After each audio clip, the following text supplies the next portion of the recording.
Allen USA, a top-level performance team with unmatched hospitality, offering a full-service driver development program with year-round testing available in Miami, Florida, and the official North America racing team of Parallel Racing Chassis. Chassis and parts available at ParallelinUSA.com. Check.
Complete so far, 5.5 minutes. Kart Store USA is a kart parts supplier that racers and retailers can count on when they need reliable advice and service. We focus on servicing all racers with honesty and pride while maintaining customer satisfaction. We carry a full stock of Kart Republic and Tony Kart chassis, as well as Miami and Vortex Rock engines. We've also got a host of other parts available and in stock, such as products from Rev Performance Materials, Jecco Racing Seats, and more. We have a 100% satisfaction guarantee, and on top of that, if your order exceeds $200, shipping is on us. Check out all we have to offer today by visiting us online at kartstore-usa.com. 2.5 tenths here. Cameron Reed joining me in the booth for the very first time. Cameron, obviously, you can attest to this racetrack having run here is a high-performance kart shop and race team with a simple mission: teach others the joy of high-performance driving, racetrack for supply our every class customers that with comes the here. highest quality Qualifying products and in terms of services, track position is most of absolutely all, crucial. win races. Yeah, for sure. I think with our remarkable racing inventory, a big expert part here at services, this track, and top-ranked solid national-level P3 team for to sure. back it So up, I think a lot of we'll drivers help trying to to get find your that new perfect kart racing draft partner package right up and now, running try to fast. set down a good lap. From arrive and drive service to kart Yeah, it looks preparation like Derek and Wargo's driver coaching to the parts you need to looking get to you set up back a on the good lap, racetrack, Leading Edge but Motorsports currently is the Mason Berry industry still answer. leads the field. Carson Berry in second. Hannah Greenemeyer is going to score the final win of the U.S. Pro Kart Series. Hayden Jones is a national race winner. Nate Cicero wins. Four-time champion Ryan Norberg winning Super National 24. Winner. Are you ready to join one of North America's winningest driver development programs? Rawlison Performance Group offers fully customizable packages that are meant to take your game to the next level. For more information, head to RawlisonPerformanceGroup.com. An improvement for Juan Jose Paramo and Mateo Quinto, but they will not improve position-wise. They remain 5th and 6th. Carson and Mason Berry still top of the boards as they work their way into the final sector of the racetrack. Matthew Duquette improves on the final lap. He'll go to 9th. Davis Henry is 8th. Emmett Eddles still sits 7th. And the Berry brothers come across the line. No improvements there. That will put it in the books here for session number 1 for qualifying on the afternoon. Mason Berry tops the boards. Carson Berry 2nd. Derek Wargo 3rd. David Ibarra 4th. Juan Jose Paramo 5th. Mateo Quinto, Emmett Eddles, Davis Henry, Matthew Duquette, and Jordan Bell, your top 10 here in the Allen Rudolph Racing Academy Mini Swift Division.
So underway here for qualifying for Cruise Racing Development 206 Senior. Braxton Trigg right now tops the boards. You've got your camera on the pack that he is in with 3 drivers in tow. Trigg's in the middle of it.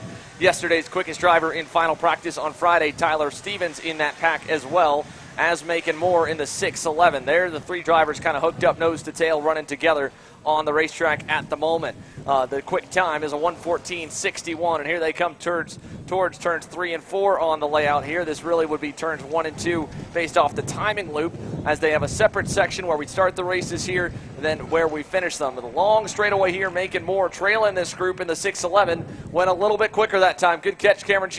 Macon in a great spot when you start that lap 3 car lengths back, ended back about a car length or 2 away or on the bumper. No matter what the guys in front of you do, you obviously pick up a 10th on them, so you go a little bit quicker.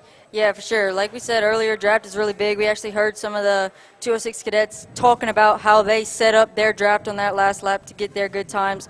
But we've seen throughout practice yesterday and today, these 3 have been working together really well. Tyler leading the pack, Braxton in the middle, and Macon Moore trying to get that nice, good draft as they go down the back straightaway. So far, it's worked out well for him as he sits P1 with a 1:14.1.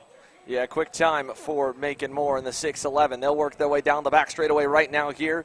Once again, towards the final couple of corners. He's trailing by about 2 car lengths. You can see Braxton Trigg is glued to the rear bumper of Tyler Stevens as they head for the final section. It's a hard-braking left-hand corner and then a quick right-hand kink. You'll see a few drivers in some of the higher horsepower classes nip that curve. Checkered flag across the line. Any improvements out of this group this time? Trigg does. Braxton Trigg on the final lap, able to go quicker with Tyler Stevens, 0.003 of a second better. He nabs the pole away. Macon Moore on the final lap does not improve. His lap will get bested by 0.02 of a second, and the field will cycle on through. Kelvin Ching, Mikey Bolin will jump into the top 5. Then it'll be Sally Mott in 6th, Caden Wolf, Ethan Wolf 7th and 8th. Little change there with Ching and Bolin.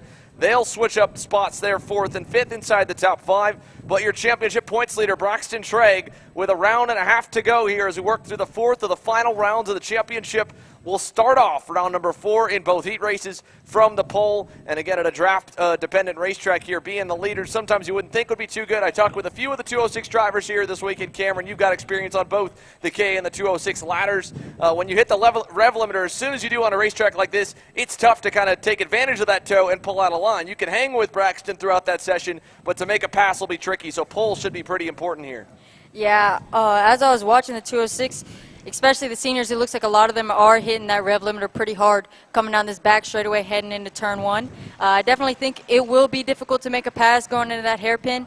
But if they're all hitting the rev limiter, they'll be pretty equal. So I don't think we'll see a ton of passing going into turn 1 in the 206 senior class in particular.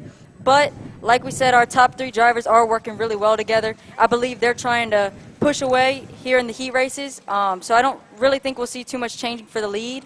I think that's their plan. Hopefully they can stick to it. We'll see all 3 of them work together really nicely. We're going to take a commercial break. When we come back, the Micro Swiss will be taken to the racetrack. Group number 3 set for qualifying here live from Amarillo Kart Circuit. You're watching the Texas Sprint Racing Series with Cameron Reed, Riley Cannon, myself, Xander Clemens in the booth. We'll be right back.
USA, a top-level performance team with unmatched hospitality, offering a full-service driver development program with year-round testing available in Miami, Florida, and the official North America racing team of Parolin Racing Chassis.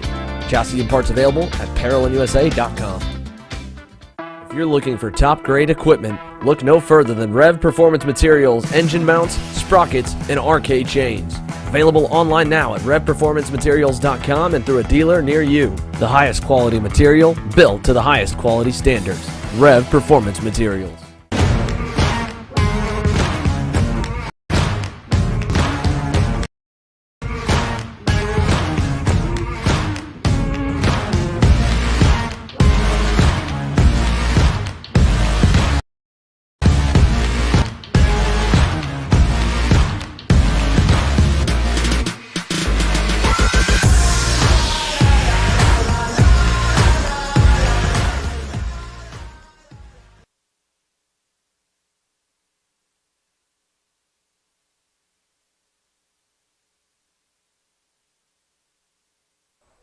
Welcome back live here from the Texas Sprint Racing Series for the Micro Swift Division presented by Houston Freightliner with Western Star. Riley Cann joins me in the booth here. Riley, you're taking a look at the final practice session. Colton Schneegenberg was on top by a comfortable margin in the GWR Red Speed. What else do you have for us there from the grid as we were getting ready for qualifying? Well, I was talking to people like Paxton Dyson, and they said that they were really fast in the practices yesterday, and they just had a couple more things to figure out.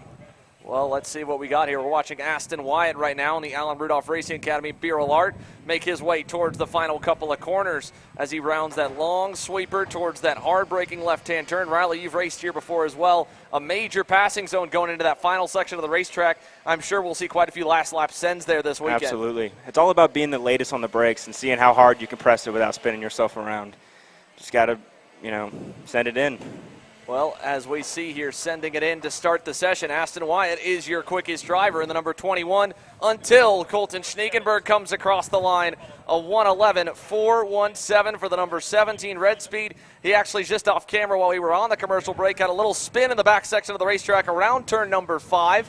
Unfortunately going around, but it didn't seem to rattle him all too much as he is by his lonesome at the moment and is up by 0.7 of a second. And you can see the gap on your screen here, Riley. He's in a good spot here. Maybe next lap should get a little bit of a tow. Absolutely. He's a young kid, one of the youngest on the grid, but he has already shown how fast he is. He's been killing it all weekend so far, and excited to see what he's able to do when the racing comes. Colton Schneegenberg's had a very busy summer. He has been all across the country chasing a number of different national series, from the SCUSA Pro Tour to the U.S. Pro Kart Series here just a few weeks ago. And last weekend, obviously, for the Superkarts USA event over in Newcastle Motorsports Park.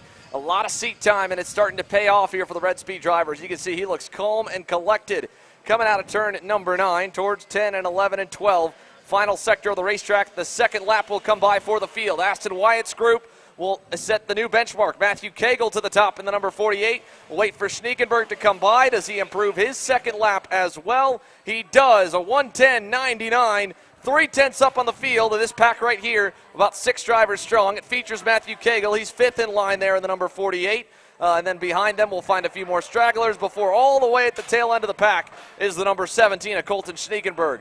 Here's a few more passes down that straightaway, headed to turn number 8, turn number 10, a great passing zone when they round turn number 9. A long, fast sweeper. Schneegenberg working through traffic this lap into turn number 8. You'd think he wouldn't get a whole lot of a good lap on it, but again, the draft kind of balancing out. If you can make those passes at opportune times, Riley, you lose maybe 1/10 or 2 going offline, but you gain 3 or 4 down a straightaway. Draft is huge here, especially how windy it is here in this flat West Texas. The headwind's huge. As long as you get a draft, it's going to gain you maybe even a half a second through the lap. Little pop of the curb there for Schneegenberg as he comes through turn number 10, now towards the final sector of the racetrack this time. And we'll put 3 laps down. Still, most of the groups, including the initial class with your cadets, were able to get 5 laps in total. I think that's about what we will see here for this division as well, as Aston Wyatt rounds turn 4. Here he comes on the run to turn number 5. Still about 3 car lengths back to that group behind him. Wyatt's pace on the 3rd lap only puts him 7th in the number 21. Matthew Cagle leads that second group now in the 48. He still is P2, a 1:11.16. Close the gap to Schneegenberg just a bit. Cade Kaspar in the 55, I believe, is also in that pack as well, as they all freight train towards turn number 8, single file chasing Aston Wyatt. And, of course, the disadvantage of being the driver out in front, poking the hole, being the driver for everybody to chase, you might have the same level pace as the drivers that will qualify inside the top 5, but the number 21 machine right now, Riley, is down in 7th. Yeah, he's just missing out on that draft. He's just punching his own air. You can see here the big gap made up by the number 48 of Matthew Cagle. He'll round that turn number 10, 11 complex. Head towards turns 12, 13, and 14. That long bend, 12, and then over to 13. Little left hand, about 120-degree corner here. Hard braking zone into the final section of the racetrack. Then they'll pop the curb, come onto the front straightaway, this time by 4 laps completed. Where does the group sit at the end of lap number 4? Paxton Dyson will improve his time. Talked to him. He said he felt pretty good throughout the morning. He'll jump to the top 5 for the first time here in qualifying. Not surprising. He's a great driver, and he's been great getting a lot of great experience going national events and even racing it here in the regionals. He's definitely on his way up, and I really expect big things from him in the future. Podium at the beginning of the season for Paxton Dyson at NOLA Motorsports Park. A solid run there, looking for another solid point stay here in Amarillo. And as they slot in line to turn number 8, again, you can see that 4-car grouping, 2 cars behind. Colton Schniegenberg has not yet improved his pace from lap number 2 when he hit that burner of a 1:10.99. But down the backstretch now to turn 10. Big run for Matthew Cagle this time. He'll pull to the bumper of Aston Wyatt into the corner, get a little shot from behind. It'll knock him sideways. The draft should make up for it. Cagle might be on a bit of a good lap this time on what will be the final lap around as the checkered flag will fly. 5 laps in. Not a good exit for Cagle. Puts him a little ways behind Aston Wyatt. And as they come around the final couple corners here, this time by checkered flag in the air. Colton Schniegenberg on top still. Last chance for everybody to knock him off across the line. Aston Wyatt improves to 3rd, make it 4th as Paxton Dyson goes better. I think Matthew Cagle might have been on something good had he not got that one little shot on turn number 10. Nothing more frustrating, Riley, than when you're in the middle of a pack, you're on a good lap, and the guy behind just nails you at the center of the racing corner. It's so frustrating. You put everything together so well, and then just that one moment just ruins everything for you, everything you've been working for. Just hurts it a little bit here. Colton Schniegenberg's 5th lap did not improve him enough as well, a 1:10.99. Now we'll move over to 2:06 Junior as the drivers get set onto the grid. Another commercial break coming your way. 3 groups already done here. Micro Swift, presented by Houston Freightliner and Western Star, is wrapped from Amarillo, and the grids are set for heat number 1 later today. We'll be right back with Kart Chasers coverage of the Texas Sprint Racing Series round number 4.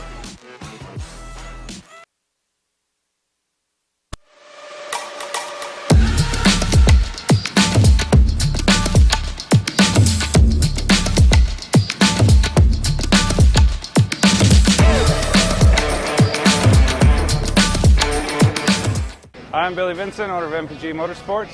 What we do at MPG is we try to keep it a nice, fun family atmosphere, try to combine sort of the bigger things and of the bigger teams and the professionalism down with sort of some of the fun, sort of family-oriented atmosphere. We try to not only develop drivers, but also the parents and the families for just in knowledge in general in motorsports. It all starts in karting. What we try to do is try to help the drivers, the moms, the dads understand the sport of motorsports in general, not just karting, but what it takes to get all the way up through.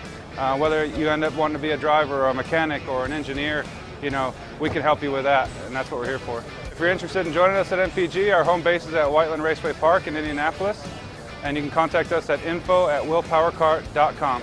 And one of our great people will reach out to you, and we'll try to put the best program together.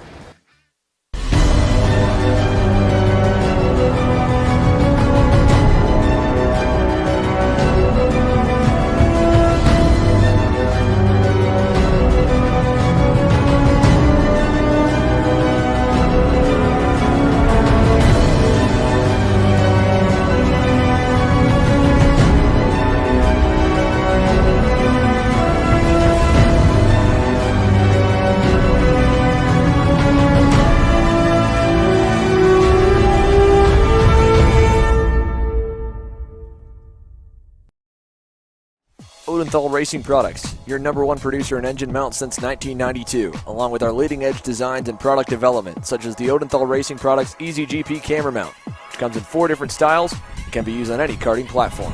To see our products online, go to odenthalracing.com.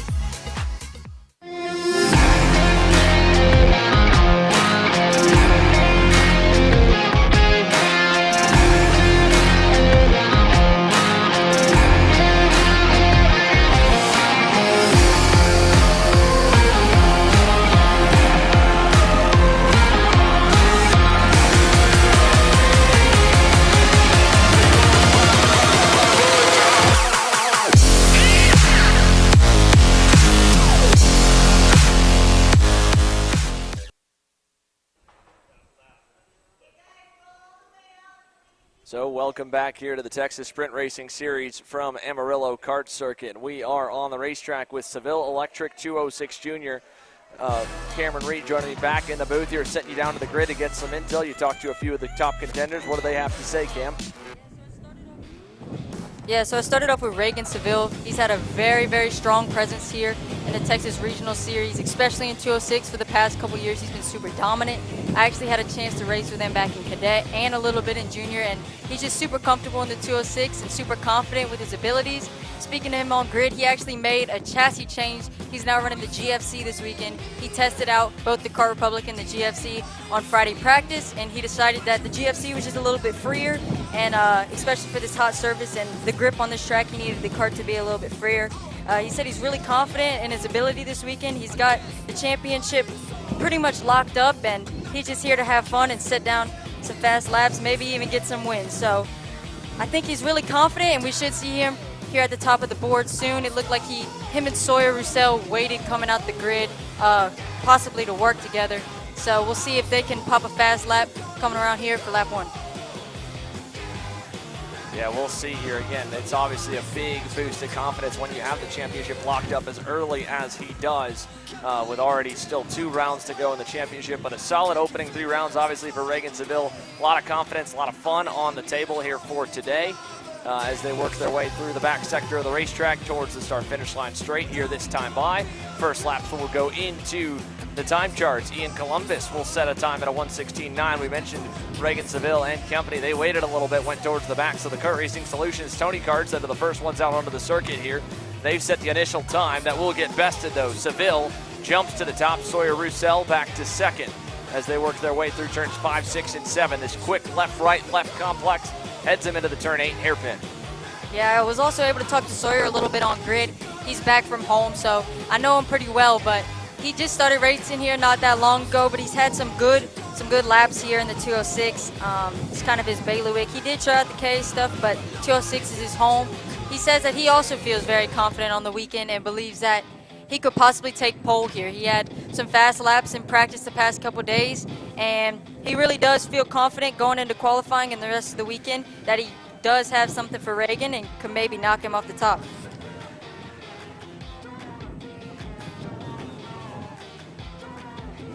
We got 1 lap complete. Reagan Seville is still your leader with a 1:16.09. We see the Kart Racing Solutions carts come back across the line. We'll see if they can improve.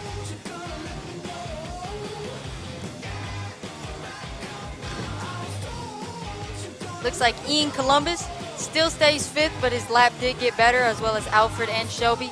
They stay 5th, 6th, and 7th. Reagan Seville goes purple again. Stays on top of the charts with a 1:15.3, and Parker Fitz moves up into second with a 1:15.7. Yeah, so great start to the session here for Reagan Seville. We're still following the 4:48 of Ian Columbus, first driver out. He took a little look over the shoulder there, headed to turn number 8 now here as we work our way through the hairpin section of the racetrack. Behind him there is his teammate in the 422. That's Alfred Alvarez del Castillo. Both drivers by themselves, and then you'll see the pack here that has a few more in tow, and I believe Reagan Seville might be in that grouping aboard the GFC chassis. So as they work their way through, the 419 finds himself a new place to run on the racetrack. He'll link up, and this 4-car pack right now has all of your top contenders: Reagan Seville, Parker Fitz, Jensen Harrell, Sawyer Roussel, all the top 4 headed through turn number 10. They'll round it, go towards the long back straightaway here, towards the final sector of the racetrack once again. A little look behind there for company to find the bright black and white machine of Reagan Seville. Here comes the 2 KRS Tony Karts across the line through 3 and 4 again. Del Castillo improves on lap 3. An improvement as well for Ian, or no improvement that time for Ian Columbus, as he continues to poke his own hole in the air. Reagan Seville that time did not improve. Nobody really improved on lap number 3 except for Del Castillo, with 2 more laps still to come here in 206 Junior Qualifying presented by Seville Electric. But Reagan Seville 4/10 up right now on the field here in 206 Junior Qualifying. Here's a good look again at those KRS Tony Karts headed through turn number 8. Yeah, Reagan has something that nobody else has this week, and he's on that new GFC, which we haven't really seen much here in the Texas market, but I do feel like they could start coming around. Obviously, we see them at the national level, but he's looking really good. With that little bit of battling, we knew that lap probably wasn't going to be too much faster, but I think he's hoping to walk away from this group here pretty shortly and possibly improve his lap. Yeah, we'll see if the 419 of Reagan Seville goes any bit quicker this time. Here's a good look at Alfred Alvarez Dale Castillo, currently sitting in the 6th position, headed towards the final couple corners. 3 laps complete, picking up a few more here. There goes the 413 of Shelby Ramirez. She is down in 7th at the moment, and then Seville on by towards the final couple corners. So 4 laps complete this time by. Like you mentioned, the GFC chassis hasn't really been around the Texas market too much. The California-based Gary Carlton designed chassis as Seville pulls out a line. He'll drop to the tail of the pack. Didn't want to give them any bit of a tow as he ran a decent lap that time. Unfortunately, him pulling out a line, it won't give him the opportunity to get a good 5th lap together here. A 1:15.6, obviously pulling out on the worst part of the racetrack on the front straightaway. Seville that time burned lap 4, will burn lap number 5. Now that GFC chassis, you saw superstar Austin Garrison did some testing with it yesterday into the Trackside Karting Services tent with Tim Lobaugh. He's under there with driver coaching and tuning services here this weekend, helping get drivers like Reagan Seville accustomed to the go-kart and tuned in for the 4-cycle class that they haven't seen that brand run a whole lot in, but they've got a big opportunity and a big market here. Obviously in Texas, nearly 200 drivers at a racetrack here at Amarillo Kart Circuit. No club, no races here on the rest of the year besides when the TSRS rolls into town. It's all temporary. We got temporary bathrooms, a bunch of equipment all set up for the weekend. And as a little pass is attempted that time by the 464 of Parker Fitz on Jensen Harrell, on Sawyer Roussel. That'll kind of hurt them on the final lap. The class championship, Jensen Harrell 2nd, Parker Fitz 3rd, Sawyer Roussel and Ian Columbus will round the top 5, but it's the GFC chassis, and a little thumbs up there from Reagan Seville to the camera guys as he works his way through the back sector. We'll take another commercial break as the field is set for Seville Electric 206 Junior, and we'll move on. 4 groups down, plenty more to come here for qualifying. Next up, KA100 Master, the Crazy Old Men are ready to get after it here in Amarillo.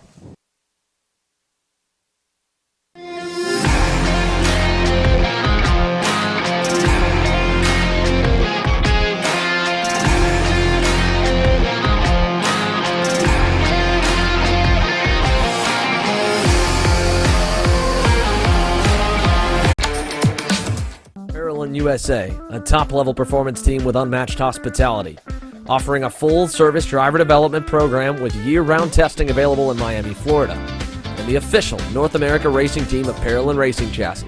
Chassis and parts available at ParolinUSA.com.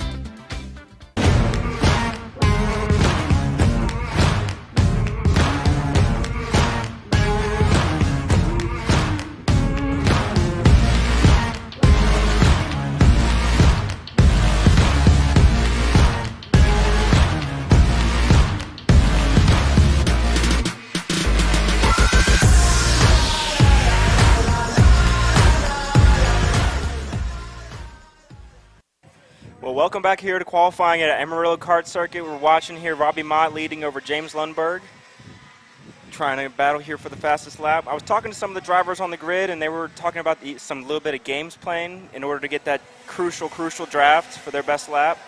So I'm interested to see what's going on here.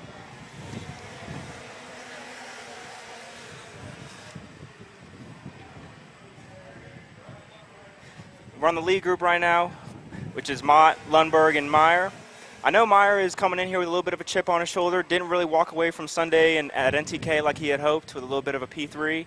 He's hoping to bounce back this weekend. I was just talking to him on the grid, and he said he had a lot of work to do. Kart's looking good. He was P1 in that happy hour session. Excited to see what he's got coming up. As well as I was also talking to Robbie Mott, and he was also saying that how excited he was about the whole battle between those three. Every session so far, he said, they've been tight, back, exchanging ones. First place. Oh, he's got a spin around. That's Lundberg. Tough mistake there. Looks like he's going to lose that draft lap. So crucial here, especially with this heavy win that we have so far.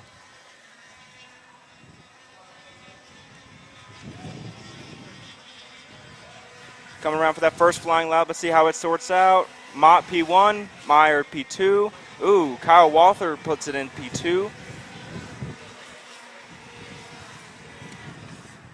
Yeah, Mott is looking quite fast. 6/10 up on the drivers behind. He's looking nice and settled in here.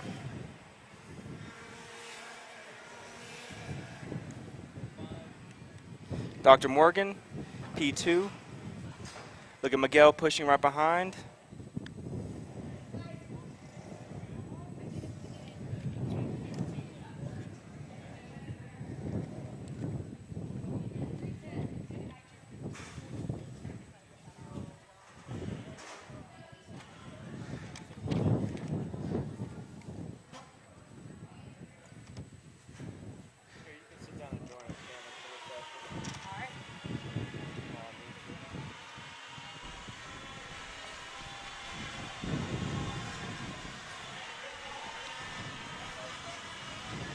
Looks like they're going through turn 11 down to turn 12, making their way back to turn 1.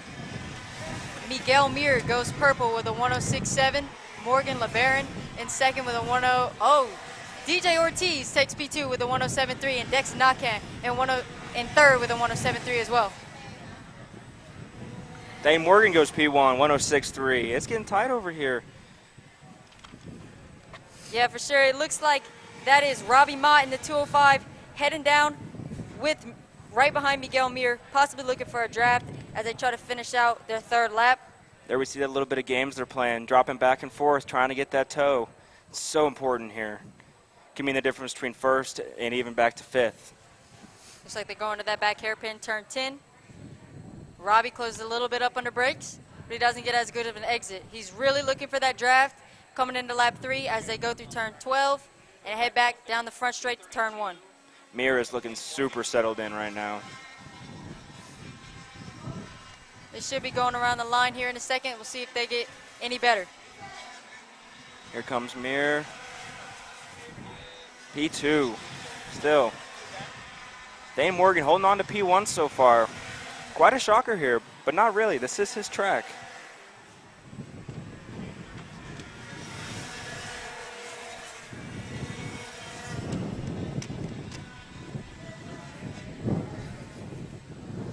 Yeah, we got 3 laps in, 2 more to go. Dane Morgan still looking strong with a 106.3 in P1, Miguel Mir a 106.6 in P2, and James Lundenberg in P3 with a 106.7. There is Lundberg coming back, putting down a good lap to bring himself back up to P3 after that little bit of a scare in the first couple laps. Yeah, it looks like we got a solid pack here on your screen right now. Can't quite tell who's in that pack, but they're all pretty close together, looking to get a good draft. Okay, gotcha. That looks to be Thane Morgan behind the 215 of Morgan LeBaron. He closed up a lot going into turn 10. He's on the bumper of Morgan LeBaron heading into turn 1. Mott goes P5 with a 107.0. It's like Mir slowed down just a little bit, looking like maybe he dropped back to try to get in draft. Dane Morgan does not improve as he goes past the line. He still holds P1 by a solid 3/10, but doesn't look like they're improving too much. Now, it looks like the tires might have overheated. Yeah, with only 1 lap left to go, looks like they might have went kind of high on tire pressure because they're not starting to gain anymore. Definitely had their fast laps on lap 2. Looked like, yeah. We shall see as he come back down the back straight.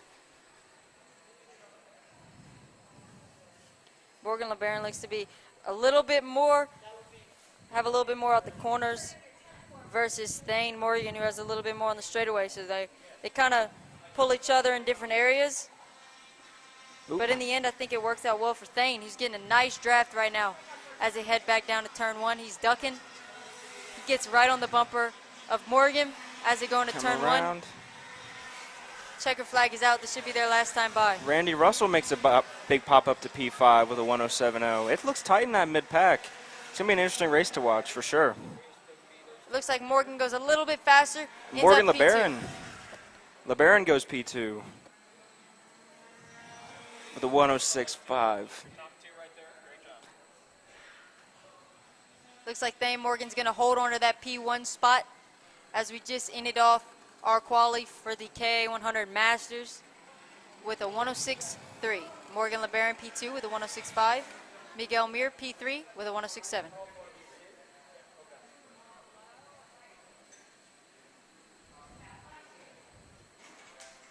Was an interesting qualifying session. A lot of surprises out there. I think LeBaron did not expect to be where he was. I didn't think he would be there after that first practice today, but he's looking good. I'm excited for him, for sure. Yeah, I think it'll be a good, nice, close race. I mean, we see our top 4 within a couple tenths of each other, so I think it'll be pretty tight. Yeah, I was talking to these guys on the grid, and they were all really excited about the tight racing and think that they expect. It's going to be really fun. They're all excited.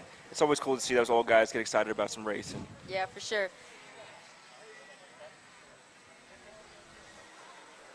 Looks like we got Kid Kart up next.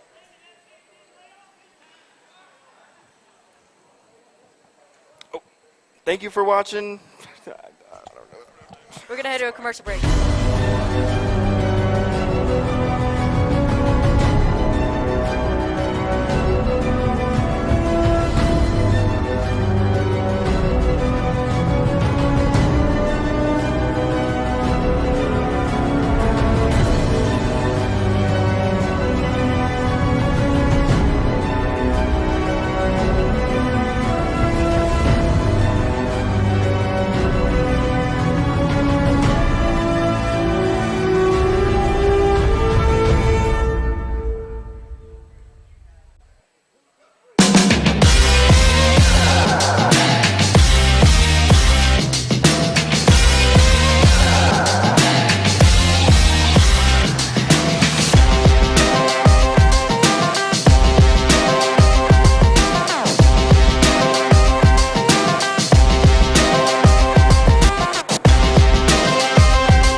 Kart Store USA is a kart parts supplier that racers and retailers can count on when they need reliable advice and service.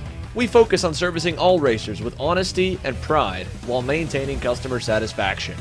We carry a full stock of Kart Republic and Tony Kart chassis, as well as IAMI and Vortex Rock engines. We've also got a host of other parts available and in stock, such as products from Rev Performance Materials, Jecco Racing Seats, and more. We have a 100% satisfaction guarantee, and on top of that, if your order exceeds $200, shipping is on us. Check out all we have to offer today by visiting us online at kartstore-usa.com. As the Western importer of the Praga and Formula K chassis brands, Leading Edge Motorsports is a high-performance kart shop and race team with a simple mission: teach others the joy of high-performance driving, supply our customers with the highest quality products and services, and most of all, win races. With our remarkable racing inventory, expert services, and top-ranked national-level team to back it up, we'll help to get your new kart racing package up and running fast. From arrive and drive service to kart preparation and driver coaching to the parts you need to get you back on the racetrack, Leading Edge Motorsports is the industry answer. Hannah Greenemeyer is going to score the final win of the U.S. Pro Kart Series. Hayden Jones is a national race winner. Nate Cicero wins. Four-time champion Ryan Norberg winning Super Nationals 24. Winner, winner, winner. Are you ready to join one of North America's winningest driver development programs? Rollison Performance Group offers fully customizable packages that are meant to take your game to the next level. For more information, head to rollisonperformancegroup.com. Welcome back to the Texas Sprint Racing Series Round 4 here at Amarillo Kart Track. You're watching Kart Chaser with Cameron Reed here in the booth and Riley Can. We're getting set for a Kid Kart Quali. Looking real interesting here. The straight is going to be super long for these little kiddos. It's going to feel like forever. Yeah, I was talking to Theodore Mitchell, the number 20, on grid just a second ago. He was actually the fastest in practice, and he said he's really confident. Man of very little words, to be honest. But his dad said that they've been racing for just over a year, and they look pretty confident. The field is pretty tight, but he's confident on his pace this weekend, and hopefully he can pull out a P1. It's always nice to see these larger groups here.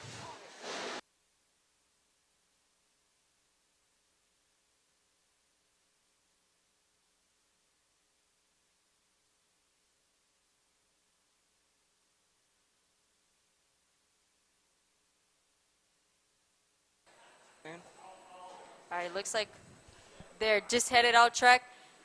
for their first lap. There's that group led by number 33 of Dutch Westbrook and that Tony Kart. Just parading around the track, taking a nice little stroll. Yeah, it looks like we got a good solid pack of 4. Your 33 of Dutch Westbrook, your 82 of Brennan Barsh, and your 20 of Theodore Mitchell. Can't forget little guy in the back. That is your 72 of Asa Davidson. Here they come around turn 9. Long bull. Looks like Dutch was able to walk away from the field. Just a few corners ago, it looked like they were all bunched up, so he must have had a really good run. Maybe running a little bit of higher tire pressures. Looks like he got the tires fired up really nice. Looking quite speedy here on the first lap. Yeah, he was able to gap him a good bit as he heads back down into turn 1. Hopefully he can set a good lap. Looks like it'd be a pretty fast one. There they go down Highway 40, a.k.a. the back straightaway. Down into that last corner. Let's see how it rolls up coming out. Yeah, Dutch is on your screen right now as he heads in for his first lap. Pack just shortly behind him as they go in, completing their out lap and onto their first calculated lap.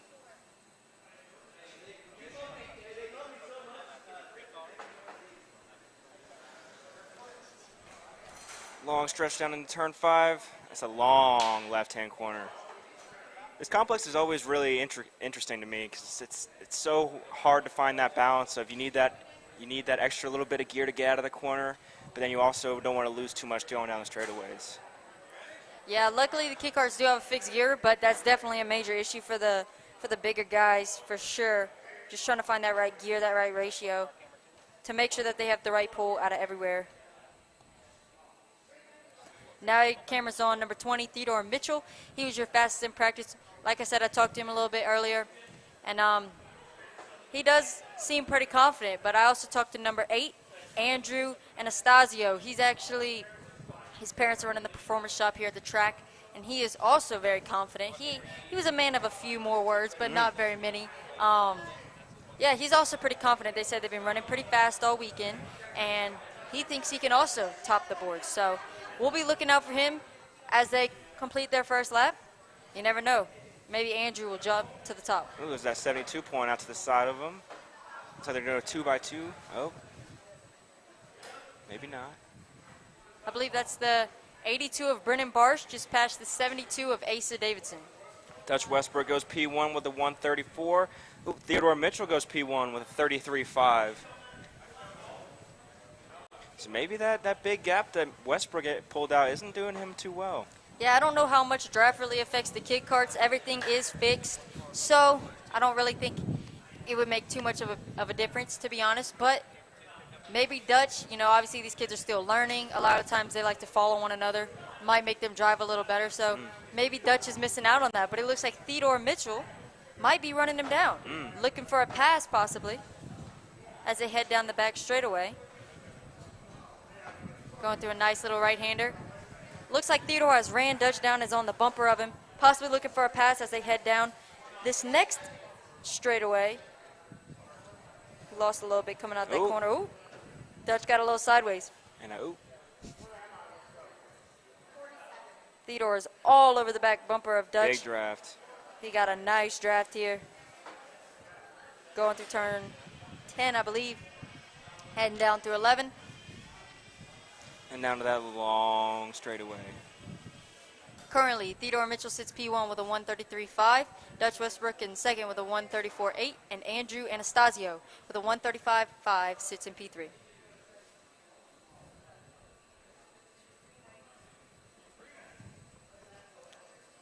Should be completing lap 2 here pretty shortly. You can see if Theodore improves at all. We saw he got a solid draft. Looks like he does not improve.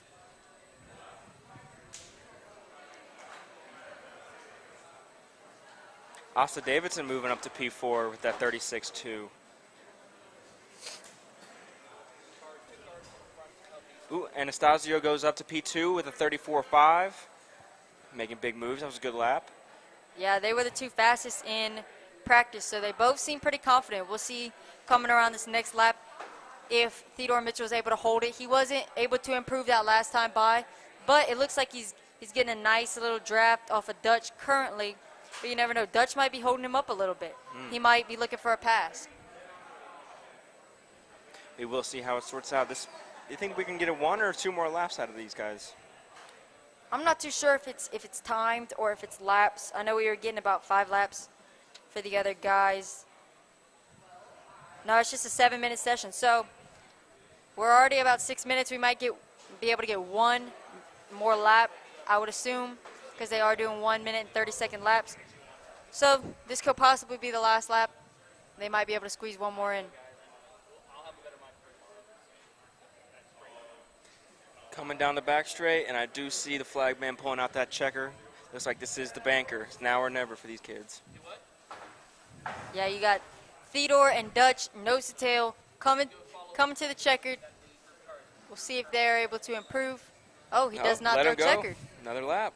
All right, Theodore Mitchell still does not improve on his fastest time, but he is still able to hold the P1 spot. Dutch Westbrook jumps back up to P2 with a 134.0. Good lap from him. Theodore is applying that pressure. Ooh, Anastasio, good lap. Half a second quicker than the rest of the field with 132.9. Great lap from him. Andrew Anastasio able to top the field over Theodore Mitchell, who had a pretty solid lap we saw, but that was his very first lap. Looks like they might have gone a little bit too high on pressure, possibly because he has not been able to improve on that lap. It looks like checkered starting to come out, and he's Andrew Anastasio, number 8, is half a second clear of the field. Looks like Dutch Westbrook and Andrew and Theodore Mitchell, my fault, are still on your screen. They do get 1 more lap. Now you got Andrew Anastasio on your screen. I'm not too sure if he will get another lap or not, but he is currently your pole sitter. Nobody's improved so far. Andrew's got that nice tuck. We did see 1 kid in front of him. Looks like he's trying to get that draft off the 72 of Asa Davidson. So he got a great exit off that corner, going down the back straight away. Yeah, he was able to close up a good bit. We'll see. It looks like he's going towards turn 1 right now. He might actually be able to better his lap. Yeah, we'll see if he can improve that. That was a great lap for him originally.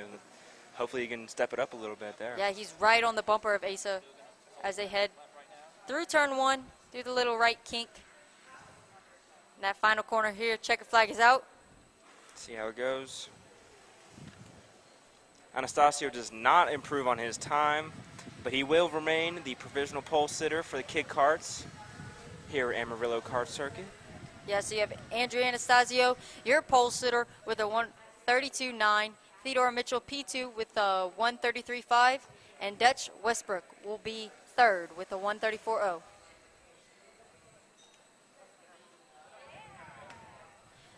We'll catch you guys back here in a second. We're going to head to commercial break.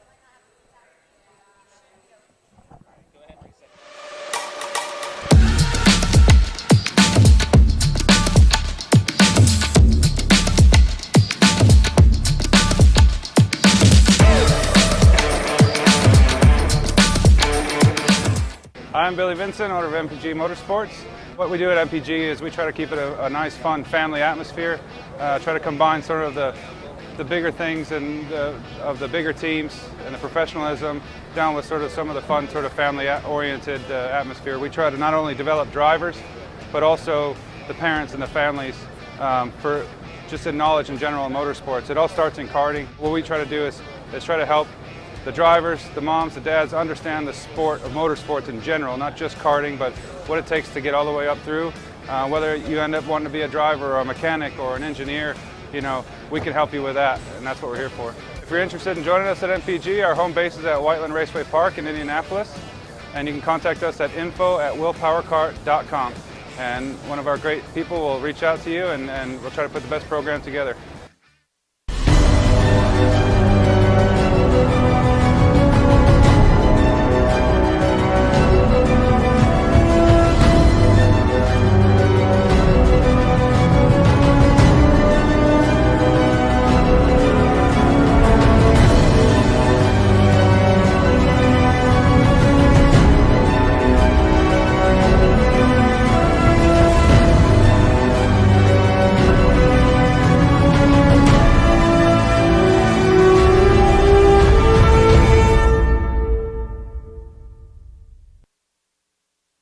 Odenthal Racing Products, your #1 producer in engine mounts since 1992, along with our leading-edge designs and product development, such as the Odenthal Racing Products Easy GP camera mount, which comes in 4 different styles and can be used on any karting platform.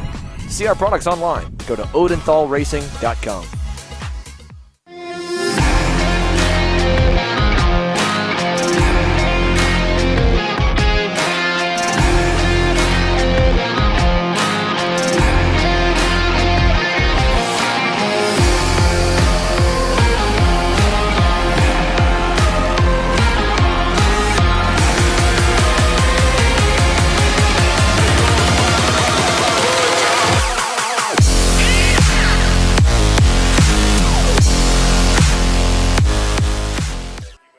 Welcome back. We are live at the Amarillo Kart Circuit here in Amarillo, Texas. You're watching Kart Chaser. My name's Cameron Reed. I'm the co-announcer for this weekend.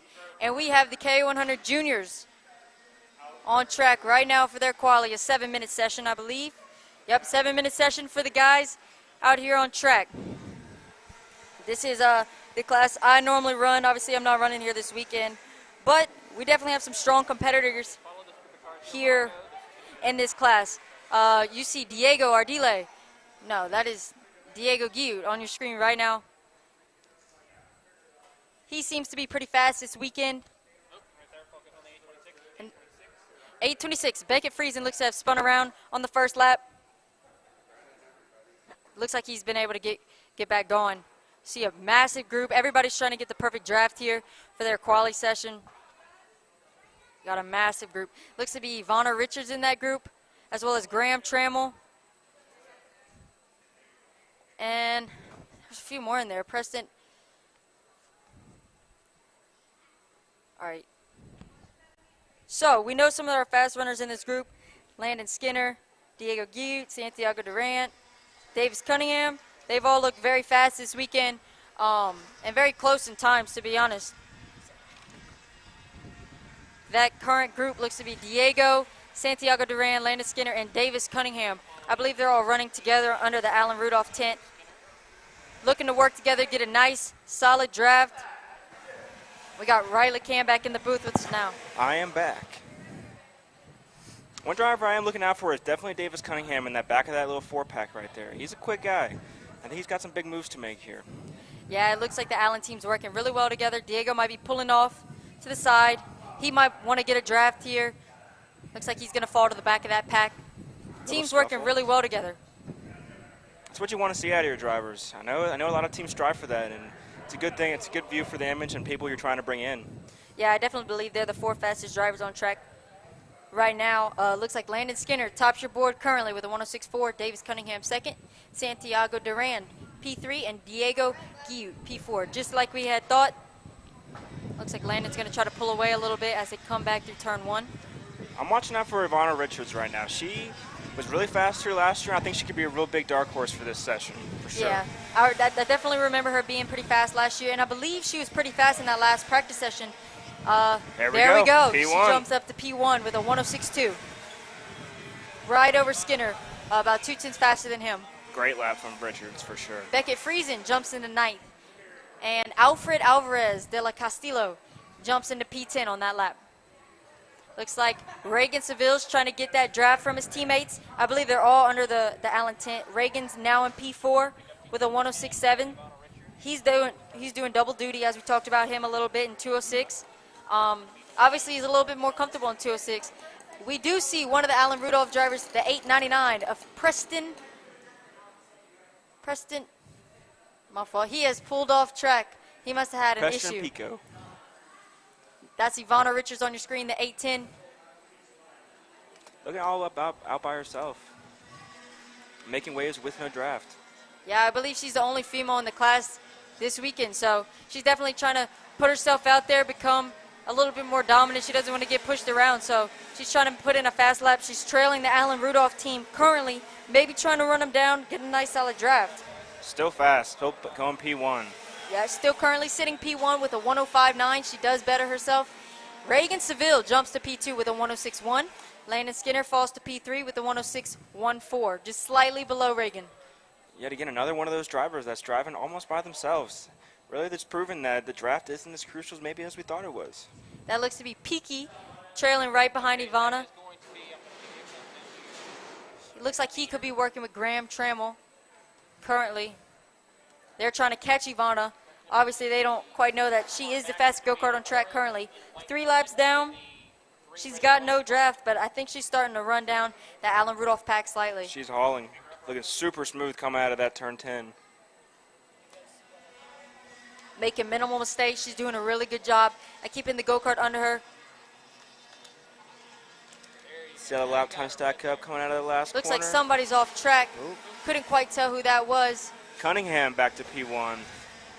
Looked like one of the comp car drivers was off track. Current running order, Cunningham, Skinner, Richards coming out of that last lap. Yeah, Davis Cunningham was able to jump up to P1 with a 105.1, about a tenth over his teammate Landon Skinner, making Ivana Richards fall to P3. It's looking tight, man. The race is going to be looking a little spicy. These guys are nice and tight together. I think there are a lot of dark horses and a lot of people still yet to make their mark. Yeah, I think we've seen a big come up these last couple races between a lot of the kids under the Alan Rudolph tent. They've been super strong.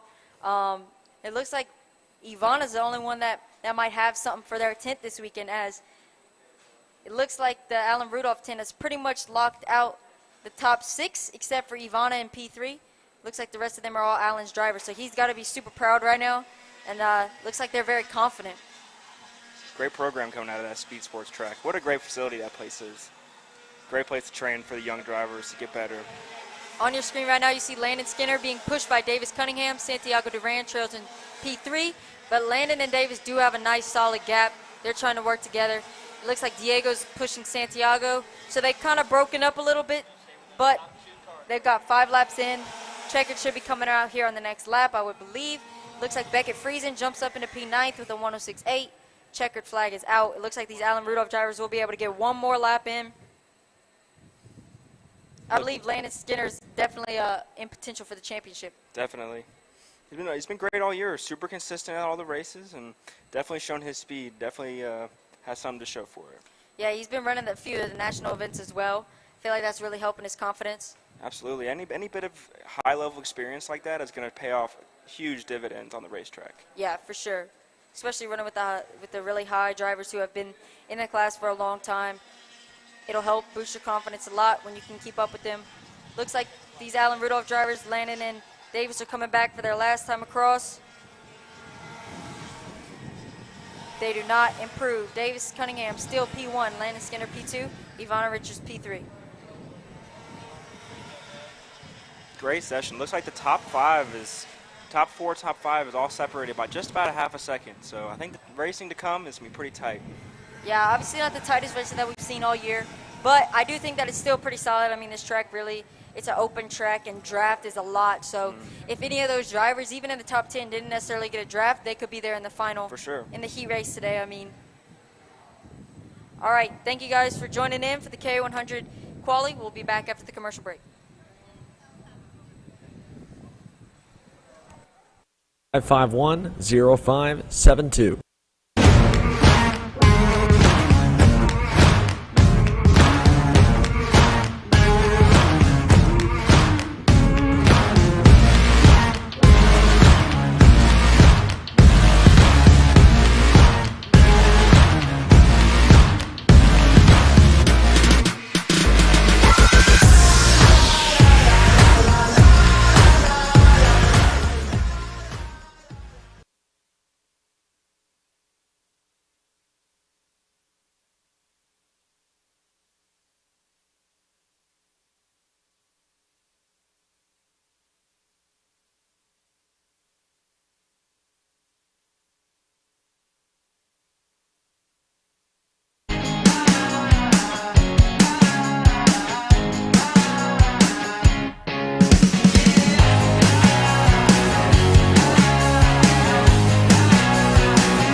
USA, a top-level performance team with unmatched hospitality, offering a full-service driver development program with year-round testing available in Miami, Florida, and the official North America racing team of Parolin Racing Chassis. Chassis and parts available at ParolinUSA.com.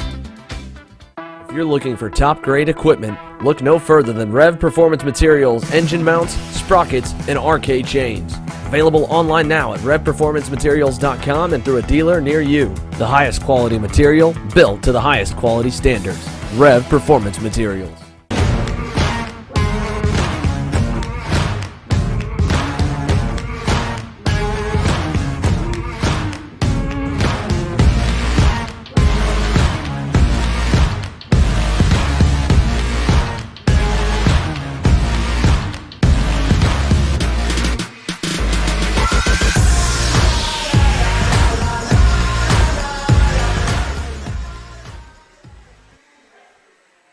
We are back live with Kart Chaser. My name is Cameron Reed. I'm the co-announcer for this weekend.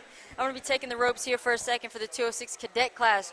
We are at round 4 of the Texas Sprint Series here in Amarillo. It looks like Jackson Young hits that curb coming hard out of that hairpin with Derek Wargo right behind him.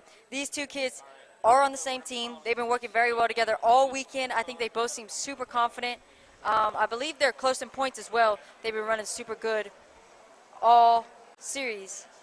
Obviously, it is pretty hot out here in Amarillo, but there is a nice breeze.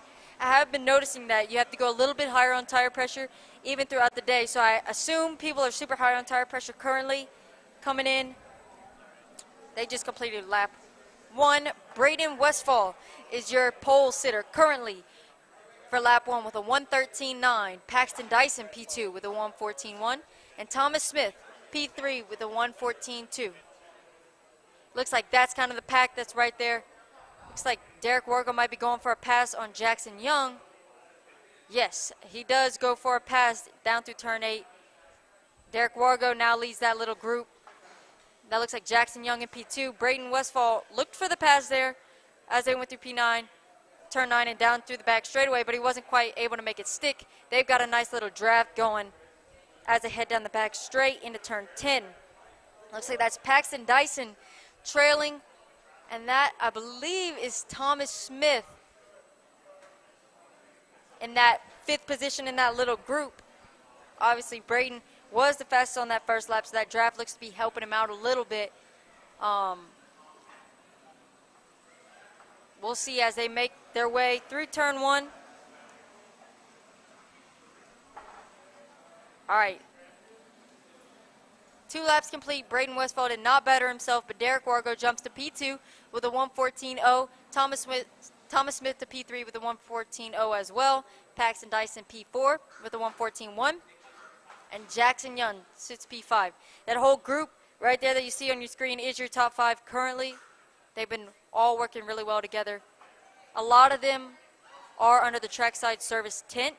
So looks like Paxton's trying to catch up to his buddies Derek Wargo and Jackson Young to possibly work together, as they are all with Mr. Tim Lowball this weekend on the trackside services. Looks like Derek, Jackson, and Braden are pushing really nicely as they head down in turn 10. They're coming back towards us, down through 11 and 12. Derek getting all up on that wheel, getting a nice little push from his teammate, heading down into turn 1. We'll see if they can better themselves. We'll fall back a little bit in the field. Currently sitting P10 is Tristan Young with a 15.17. P9 is Davis Henry with a 15.11. And we see Jackson Young jump to the top of the field with a 1:13.2. Braden Westfall does better himself, but not quite enough. Fall is in P2 with a 1:13.2. Derek Wargo, P3 with a 1:13.2 as well. Looks like our top 3 drivers are super close. They're the 3 that you see on screen right now pushing each other. Obviously, I don't know if I would want to be in Derek's position currently. He's getting no draft right now. Obviously, he is comfortable with his teammate behind him pushing him. But personally, I think I would want to be in Braden's position, getting a nice draft out of those corners and onto those long straightaways. We do have a nice solid headwind this weekend, so getting tucked and getting a draft is very crucial. Looks like Braden might be looking out for the pass. No, he was not able to be close enough as they go into turn 10. He does fall a little bit back out of that hairpin. Looks like he didn't quite get a good enough run. Derek's got a little bit of a gap to Jackson, but that should only help Jackson. Yeah, as he catches back up in the draft, head down to turn 1. We'll see if he can better himself as they come past for lap 4. Should be heading across the line here shortly. Jackson Young does not better himself. Neither does Braden or Derek. Jackson Young still your pole sitter with 113.2. Braden Westfall P2 with a 113.2 as well. Derek Walger the same with a 113.26. They're all within 200ths of a second. Your top 3, they're very comfortable with each other. It looks like they know how to push each other, and looks like Braden might be looking for the pass again. But they could possibly be. No, Braden's not able to make the pass stick, but he's definitely looking around. We see him kind of going back and forth a little bit on track. I think he wants to get on the bumper of Derek or get that nice draft that Jackson Young is about to get as they head down the back straightaway heading to turn 10. Jackson Young gets a nice solid push from Braden Westfall as they go into turn 10. He was able to close up that gap a lot, but Derek still seems very comfortable out front. He doesn't look like he's really making much of an effort to try to move positions. He's comfortable in the position that he's at. I do think that he could have made a faster lap if he would have possibly failed at the draft. But as they come for the checkered flag, Jackson Young, Braden Westfall jumps to the top of the field. He becomes your pole sitter with a 113.2. We'll see if anybody else can better his time. Doesn't look like it. Mateo Quinto jumps into P6 with a 113.6. Tristan Young jumps into P9 with a 114.3. Going over your top 10 real quick. Braden Westfall, your provisional pole sitter for the 206 the 206 cadet class with a 113.2. Jackson Young P2, Derek Wargo P3, Paxton Dyson P4, Thomas Smith P5, Mateo Quinto P6, Chris Tracy P7, Aston Wyatt P8, Tristan Young P9, and Davis Henry P10. We'll be right back with you with a commercial break.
Kart Store USA is a kart parts supplier that racers and retailers can count on when they need reliable advice and service.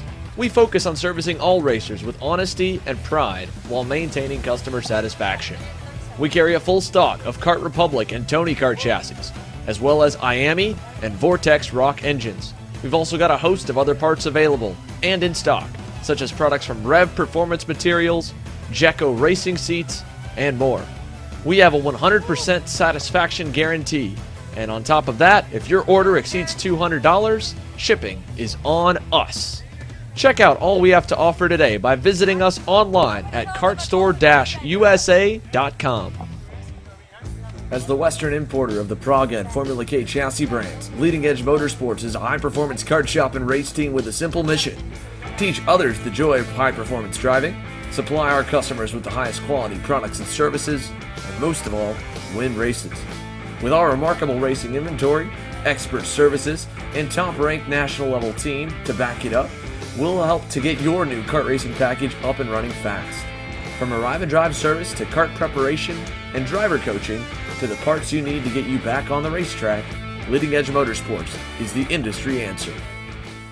Hannah Greenemeyer is going to score the final win of the U.S. Pro Kart Series. Hayden Jones is a national race winner. Nate Cicero wins. Four-time champion, Ryan Norberg, winning Super Nationals 24. Winner, winner, winner. Are you ready to join one of North America's winningest driver development programs? Rollison Performance Group offers fully customizable packages that are meant to take your game to the next level. For more information, head to rollisonperformancegroup.com.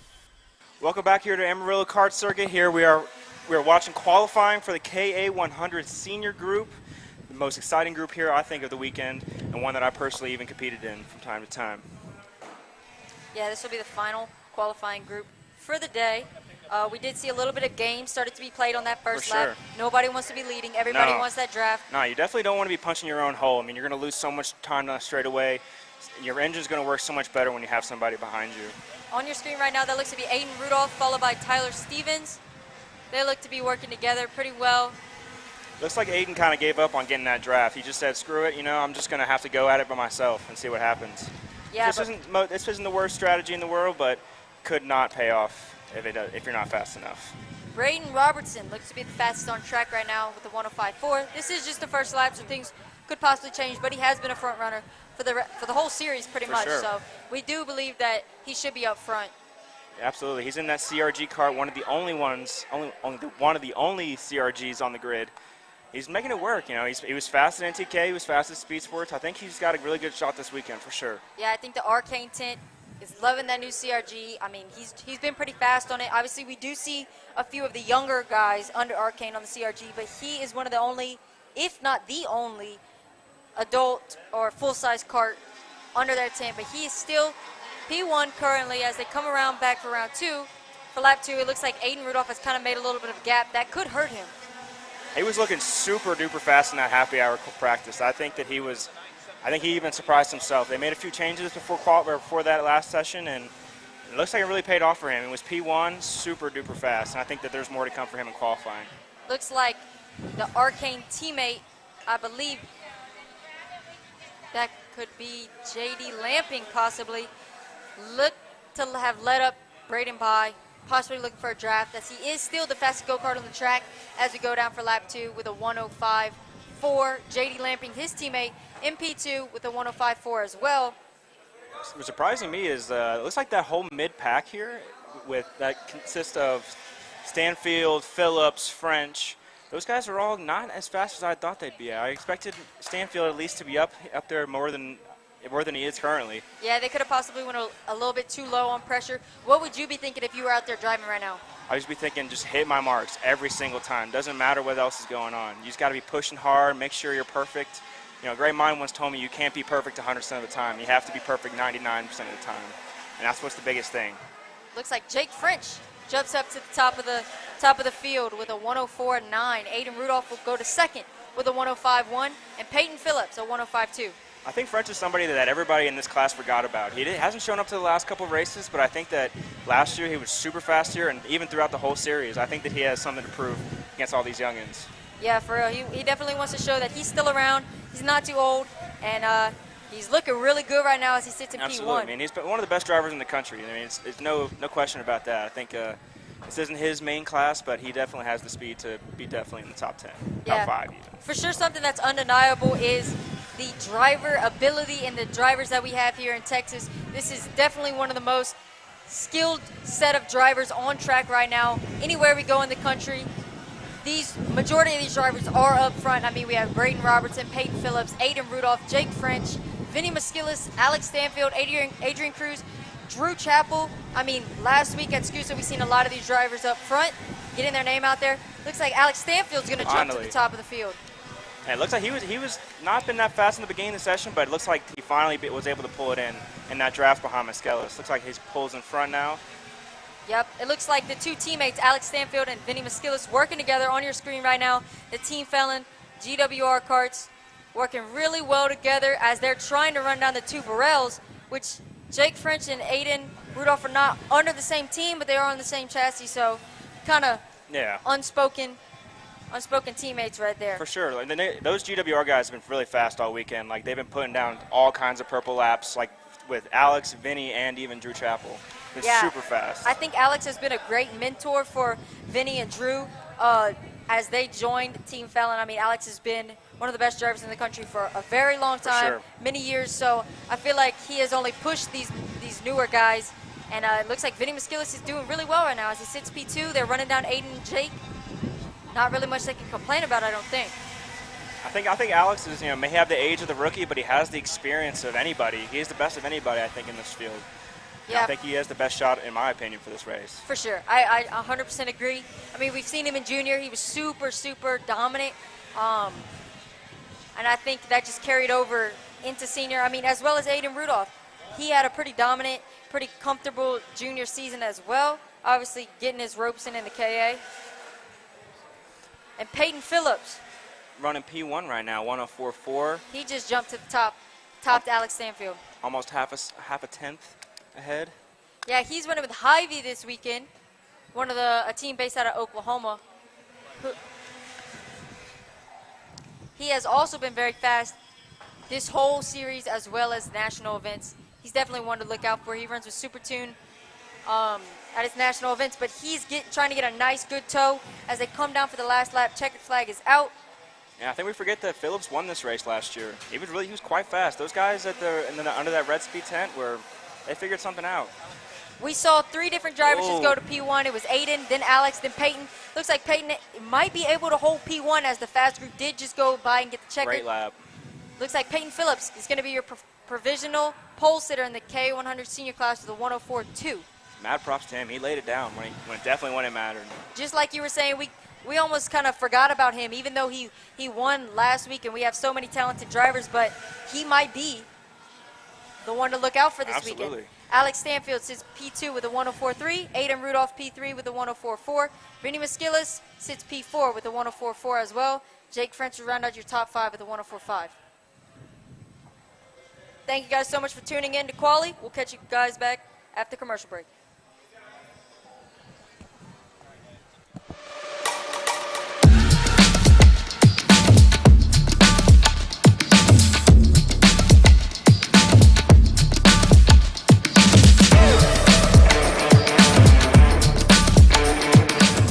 I'm Billy Vincent, owner of MPG Motorsports.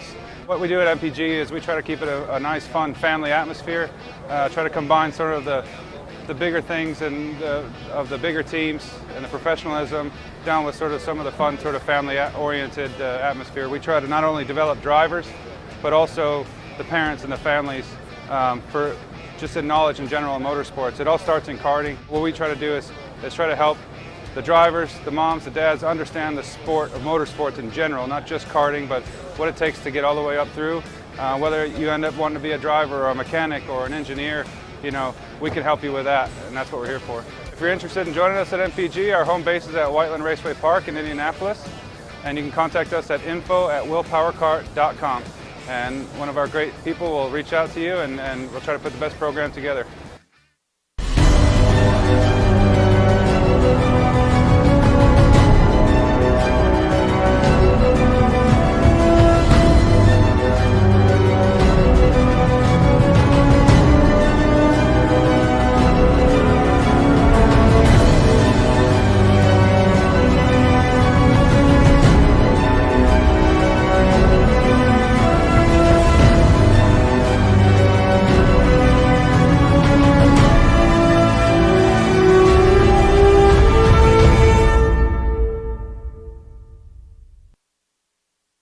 Odenthal Racing Products, your #1 producer in engine mounts since 1992, along with our leading-edge designs and product development, such as the Odenthal Racing Products EasyGP camera mount, which comes in 4 different styles and can be used on any karting platform.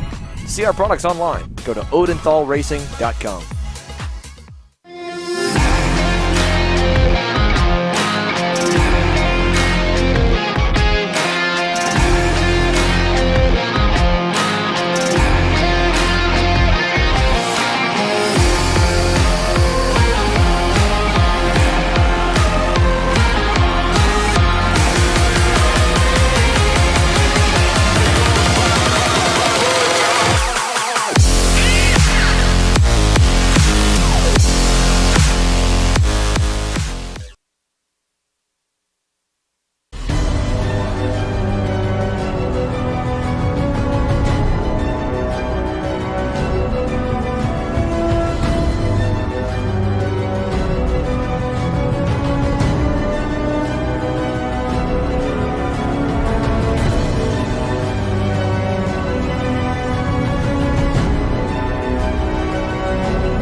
Kart Store USA is a kart parts supplier that racers and retailers can count on when they need reliable advice and service. We focus on servicing all racers with honesty and pride while maintaining customer satisfaction. We carry a full stock of Kart Republic and Tony Kart chassis, as well as IAMI and Vortex Rock engines. We've also got a host of other parts available and in stock, such as products from Rev Performance Materials, Jecco Racing Seats, and more. We have a 100% satisfaction guarantee, and on top of that, if your order exceeds $200, shipping is on us. Check out all we have to offer today by visiting us online at kartstore-usa.com. As the Western importer of the Praga and Formula K chassis brands, Leading Edge Motorsports is a high-performance kart shop and race team with a simple mission: teach others the joy of high-performance driving, supply our customers with the highest quality products and services, and most of all, win races. With our remarkable racing inventory, expert services, and top-ranked national-level team to back it up, we'll help to get your new kart racing package up and running fast. From arrive and drive service to kart preparation and driver coaching to the parts you need to get you back on the racetrack, Leading Edge Motorsports is the industry answer. Hannah Greenemeyer is going to score the final win of the U.S. Pro Kart Series. Hayden Jones is a national race winner. Nate Cicero wins. Four-time champion Ryan Norberg winning Super Nationals 24. Winner, winner, winner. Are you ready to join one of North America's winningest driver development programs?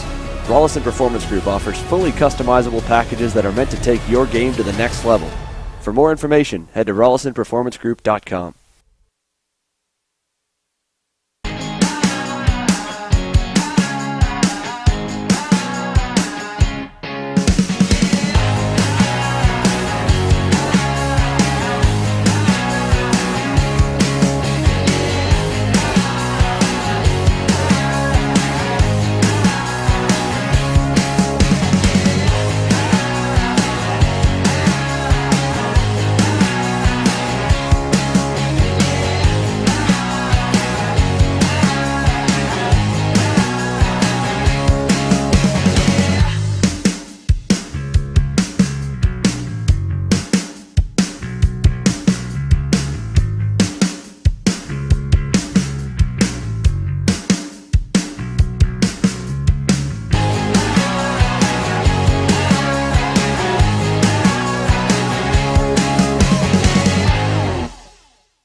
And more. We have a 100% satisfaction guarantee, and on top of that, if your order exceeds $200, shipping is on us. Check out all we have to offer today by visiting us online at kartstore-usa.com. As the Western importer of the Praga and Formula K chassis brands, Leading Edge Motorsports is a high-performance kart shop and race team with a simple mission: teach others the joy of high-performance driving, supply our customers with the highest quality products and services, and most of all, win races. With our remarkable racing inventory, expert services, and top-ranked national-level team to back it up, we'll help to get your new kart racing package up and running fast. From arrive and drive service to kart preparation and driver coaching to the parts you need to get you back on the racetrack, Leading Edge.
USA, a top-level performance team with unmatched hospitality, offering a full-service driver development program with year-round testing available in Miami, Florida, and the official North America racing team of Parolin Racing Chassis. Chassis and parts available at ParolinUSA.com. If you're looking for top-grade equipment, look no further than Red.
USA, a top-level performance team with unmatched hospitality, offering a full-service driver development program with year-round testing available in Miami, Florida, and the official North America racing team of Parolin Racing Chassis. Chassis and parts available at ParolinUSA.com.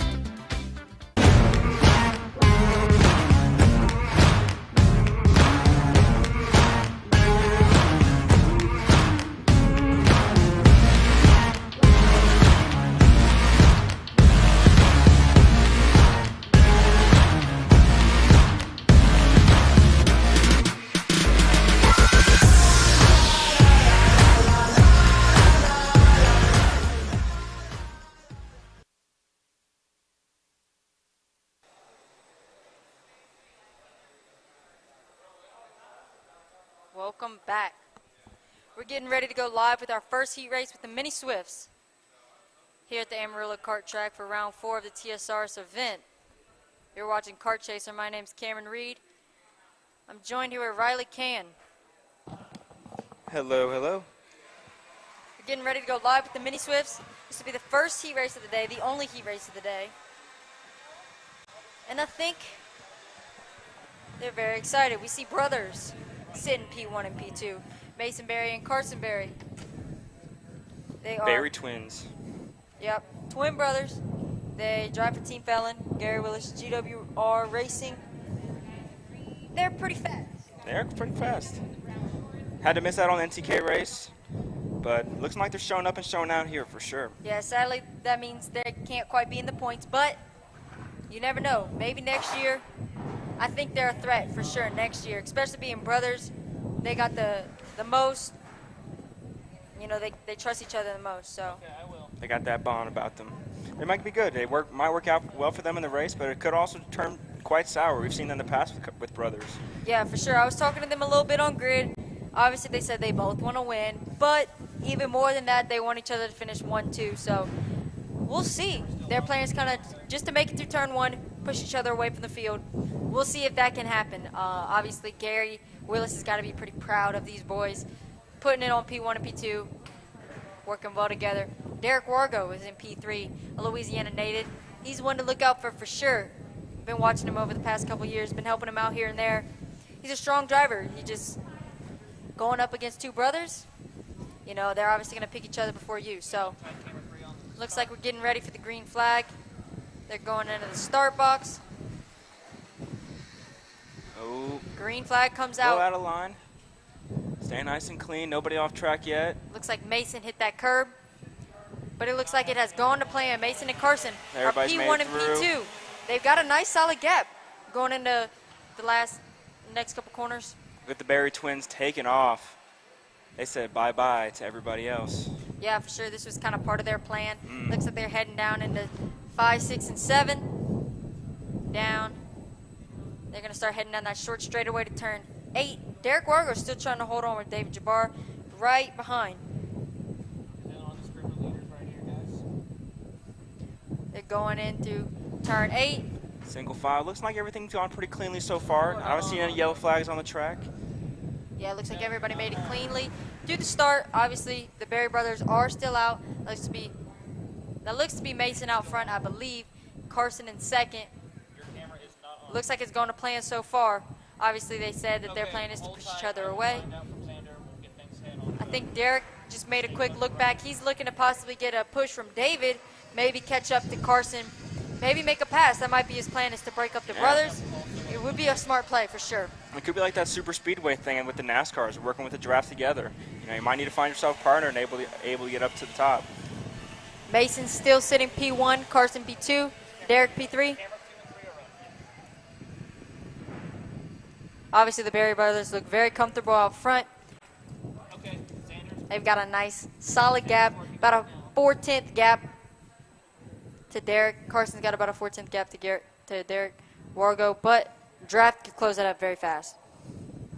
Looking down the field in P7, Davis Henry moved up a spot from his starting place, as well as Jordan Bell in P9, looking to make up a couple spots, get them a better starting spot for the final. For sure, it looks like Derek and David are starting to close in on Carson.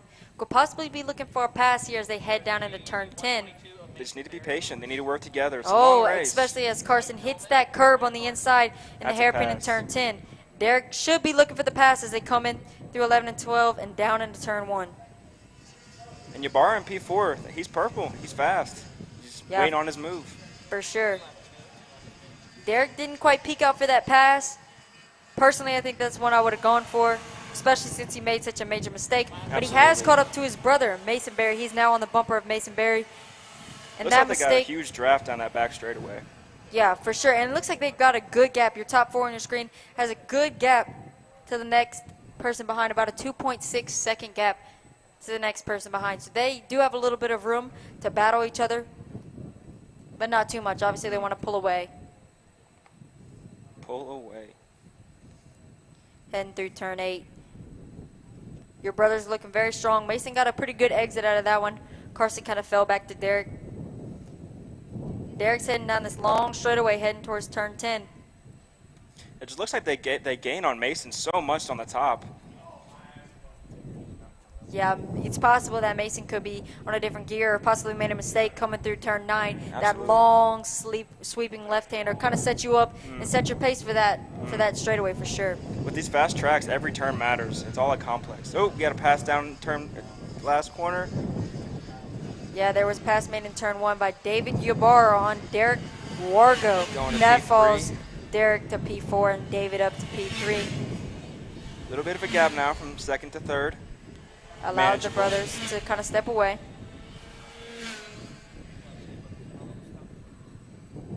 Long sweeping left, tight right-hander, another tight left-hander. They're heading down that little short straightaway down to turn 8 again. And it seems, just like you said, they close up on Mason on that top end every time. Obviously, he doesn't have a draft. So that kind of just shows you how much draft really plays into the track here. But if I was Mason, I would be pretty comfortable out front. I think knowing that my brother's behind me, I can kind of focus on my driving. I don't really have to worry about blocking or anything like that.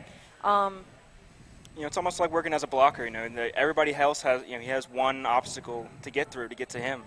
You know, he has someone to keep him safe on a little bit of a cushion. Yeah. Looks like the brothers are doing exactly what they told me they were planning on doing. It's trying to push away. Obviously, David's not really letting that happen at all. He's staying right there. Obviously, we saw him go for that pass on Derek Wargo, so it makes me seem to believe that if he can catch back up to Carson, he might try to go for the pass. Carson was purple that last time by. Obviously, he's pretty fast, hoping to push his brother away. Yeah, David's got to do something to you got to make something happen. He's losing a little bit of time. He's got to put on some good laps, put in some good sectors. Hopefully he can catch up quick. Looked like he had a pretty good exit out of 7, onto the straightaway to 8. Looks like he's getting a pretty good draft. Oh, Carson went a little bit wide. That allowed David to close on in. Mason was able to step a little bit out. He's got to make a move. Yeah, they got a nice solid gap now. If I were David, I'd be looking for that pass. And there he goes. He pulls out for the pass on Carson. Ooh, not just yet. Oh, he tucked back in. So Mason went a little wide on exit there. Long drag race down to that final corner. Looks like Derek Warga is falling off the pack a little bit, but maybe with some battling, he'll be able to come back in. You always got to stay patient. Something is going to come to you. Oh, he dropped the tire coming out of turn 1 through that little right-hand kink. Derek Warga dropped the tire off track. Obviously, that's not going to help him too much if he wants to close the gap. Yeah, you can see how big that gap has grown now. Ybarra's got to make something happen. For sure. He knows that the brothers are going to continue to push each other away from the field. If I were him, I'd be trying anything I could just to separate them, make me feel a little bit more in control. They're heading down that back straightaway, heading back towards turn 8. They got a pretty good run out of turn 8. Through the long left-hander, which is flat out for these kids. Oh, for sure. Super fun corner on the track. All the G-forces, you really do feel it, the whole grip in that corner. Heading down that back straightaway, heading back towards turn 10. Looks like David's kind of fallen off a little bit without that draft. Obviously, the draft, we said, does play a lot here, and I think these kids agree. I mean, it's pretty obvious to see. With the flow of this track, every mistake matters. Any little mishap you can have, any touch of the curb, any top drop tire, screws you for the whole lap, not just one section of it. For sure. Looks like the brothers have made a nice, comfortable gap to David Ybarra, but it's nothing that David can't close back up with a little bit of battling or a small mistake. Like you just said, mistakes do hurt drivers a lot on this track. If one of the brothers makes a little mistake and holds the other one up, David could be right back in the fight. Should be seeing the white flag next time by.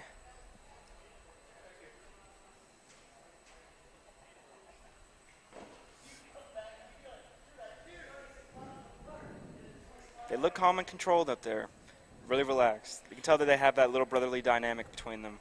For sure. They trust each other a lot. It'll be interesting to see on this last lap if Mason tries to block it all, or if if the kind of brothers just have a nice agreement that let's just make it through the heat races, stay P1 and P2, and then when it comes to the final, that's when we'll really battle it out. Which how it should be. You shouldn't battle through the pre-finals and ruin your chances of having a good start for the final.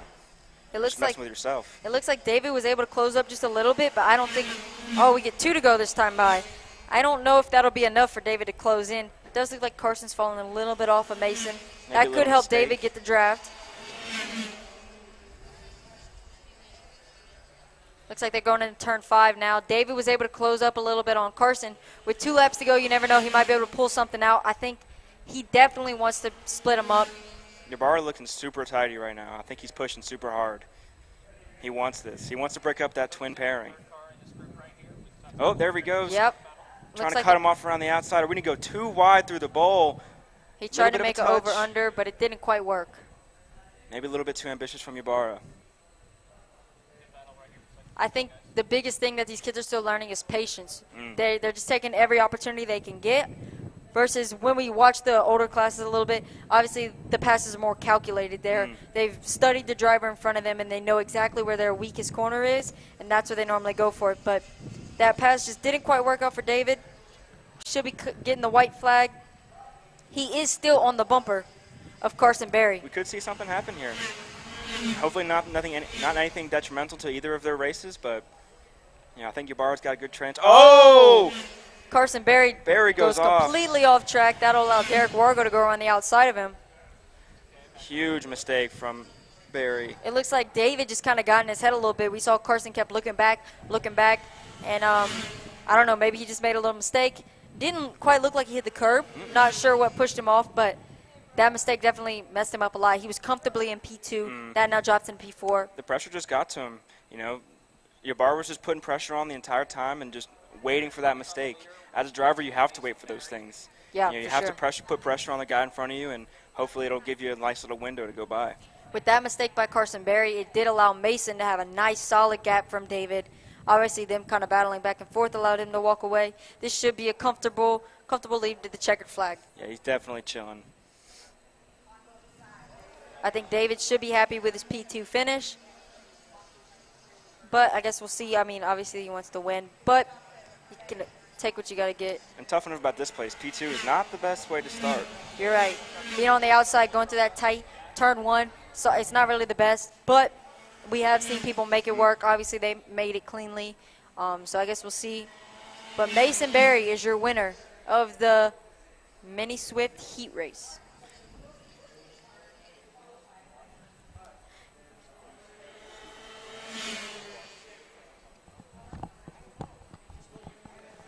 So that wraps up the Mini Swift opening heat race on the weekend. They are done for Saturday. We'll come back with the Allen Rudolph Racing Academy Mini Swifts on Sunday morning. Mason Berry, after that wild final lap there with Carson Berry going off, he set the fastest lap of the race, drops to 4th in the final results behind David Ibarra and Derek Wargo. You go further down the order, Mateo Quinto ends out the top 5. Juan Jose Paramo, Emmett Eddles, Jordan Bell, Matthew Duquette, Bristol Borneman, and Davis Henry, your 11-driver field finishing order for the Mini Swift division. Heat 1 in the books for group number 1.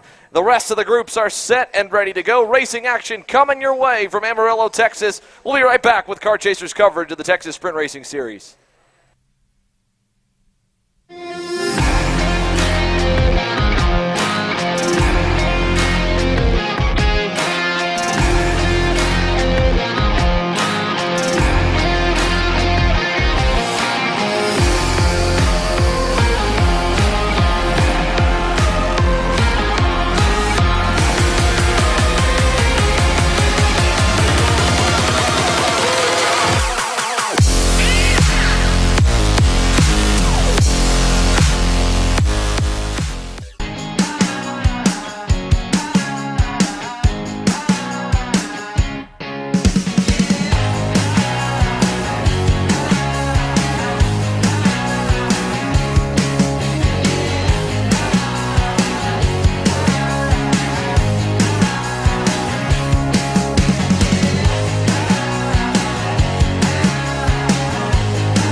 USA, a top-level performance team with unmatched hospitality, offering a full-service driver development program with year-round testing available in Miami, Florida, and the official North America racing team of Parolin Racing Chassis.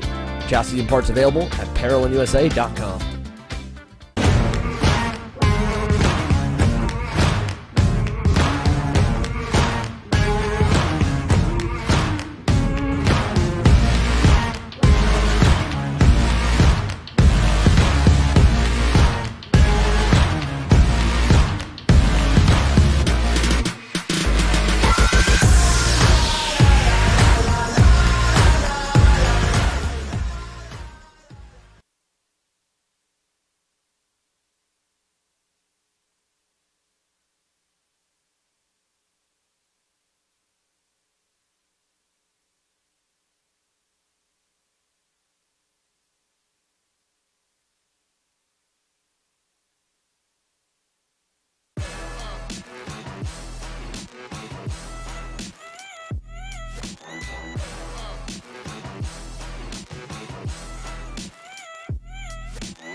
A wild start here to the opening lap for the 206 seniors, presented by Cruise Racing Development. Braxton Trigg has gotten away with the lead here. Now ignore the timing and scoring for a little bit. It's just a little bit off of what it'll show on the laps remaining. However, it is correct in terms of the order. Braxton Trigg is your leader. Macon Moore is second. Little gap back of about 2 car lengths to find Tyler Stevens there in the Beryl Art. That was third. He was fastest in final practice. All 3 drivers, 1, 2, 3, were the quickest 3 through qualifying. They traded the pole position numerous times as Kelvin Ching aboard the TB Kart latches on to the back end of the train, headed down that long straightaway here to turn number 8. They'll hit the right-hand hairpin. Single file up front. Talked with Kelvin a little bit this morning here, Riley. He said it was extremely difficult to make some passes. You in the 206s, you hit the rev limiters so early down the straightaway, you're not able to get the typical slipstream, pull out a line, benefit of the draft, and pass at the end of the straight like you do in the classes without rev limiters, like your mini micro slips, like your KAs. He's expecting a lot of the passes to come mainly under braking, which means we could see some very exciting moves for the lead. Absolutely. It's super crucial, too, to make sure those passes are right and make sure they're clean, especially with these smaller four-stroke karts. Passes are everything, and momentum is everything. You make sure you keep that momentum up and you stay clean throughout the whole entirety of the move. It'll be important for them to be smart about this one here as the field works its way down the back straightaway this time, or down the front stretch here to turn number 3. Braxton Trigg's group of 5, almost down to 4 as Mikey Bolin lost about a half second. A big bobble from Kelvin Ching coming out of turn number 4 that time, Riley. He lost a lot of ground, and now you've got to pray there's a little bit of a gap up front, because that kind of mistake he just made right there, that is detrimental to holding on to the draft. Yeah, every mistake matters here, and you have to be perfect almost 99% of the time. The good part for Kelvin Ching, he has Mikey Bolin lined up behind him here. Now the bad part, they are yet to pass for the lead. Championship point leader Braxton Trigg is in control right now with Macon Moore continuing to shove him around as they exit turn number 9, head towards turn number 10, towards the end of the back straightaway. Your field will continue to work its way through. It'll be a quick left and right-hand section, a good braking zone into the left-hander, then a long sweeping right-hand corner that takes them over to the final 2 turns on the racetrack, and it'll put 3 laps in the books for heat number 1 here in 206 Senior, presented by CRD. And already, not only have they broken away from Kelvin Ching and Mikey Bolin, but Tyler Stevens is the next one on the chopping block. You can see that gap, Riley, starting to open up just a little bit here, and it's tough as a driver not to get mentally shaken when you see the leaders pulling away just a bit and you're on the verge of losing their toe. Yeah, and that's where those mistakes happen. When you try to push too hard, you go over the limit. Not something you want to see with your driver. Absolutely not here. Tyler Stevens did get a good run through turns 3 and 4 that time by, it looked like. So a good opening sector for him. That's what he needs here. Now this section of the racetrack, long sweeping left, quick right, long left on the exit here. Very easy to early apex the corner and cost your exit. We saw a lot of drivers yesterday. That was a big difference maker when you could make your way down to that far end of the racetrack and see on practice some of the faster drivers that could be patient, that could wait till the very end of the corner before they got down to the inside, versus those that saw the corner, attacked it, and then of course they'd wash out wide. It would mess them up on that rhythm section, that left, right, left chicane. Yeah, I mean, and you have to go through that last left, right, left so late. That last left-hander is such a late apex turn, late turn in. And you forget about how wide the exit is on that corner. Yeah, it's a very wide exit, so again, while you don't necessarily need it all if you take the line right, you end up using it all sometimes, think the line's okay. Stevens here this time. Again, the gap, 3 or 4 car lengths. We'll look on the lap times here. It looked like the Macon Moore didn't get the best exit out of turn number 1 on the timing loop, so he is not going to go as quick that time, and it will be a 10th back in the favor of Tyler Stevens. So he's willing himself back into the fight here just ever so slightly, but again, no safety net. Kelvin Ching, Mikey Bolin, they are nearly 2+ seconds back from the leaders. Ethan Wolf leads Sally Mott in the next group, 6th on back. Aiden Smith is 8th. Paul Brayton is 9th. Bryce Frank rounds out the top 10. Already 9.5 seconds separated the top 10 from 1st to P10 here. That just goes to show the level of, kind of in-syncness that you could say Braxton Trigg and Macon Moore are, because they have barely shown any bit of daylight between the rear bumper of Braxton Trigg and the front bumper of Macon Moore since the drop of the green flag. The biggest thing we've seen in the heat races so far is how well drivers are working together. There always seems to be a couple guys that do stay together and work really well in order to maintain a lead and build a gap. These guys have done exactly that, and again, they're trying to drop Tyler Stevens off the back of the train. I talked to Braxton Traeger, a little wave to the camera as he comes on by. He is definitely comfortable and feeling himself here in heat number 1 as he waves there down into turn number 12. So Braxton Traeg is obviously not only in control, he feels in control, and he's letting everybody know it. Oh, yeah.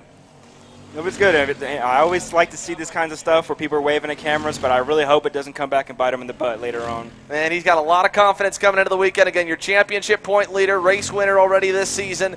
He definitely feels like he's got this one locked and loaded up until the final few laps, and I don't think we'll see much passing out of the lead group here until we get to the final couple laps of the session right now. So already, again, a nice lead. Tyler Stevens on the verge, trying to get there, rips a tear off down the front back straightaway towards turn number 8, that short shoot into the sweeping right-handed hairpin.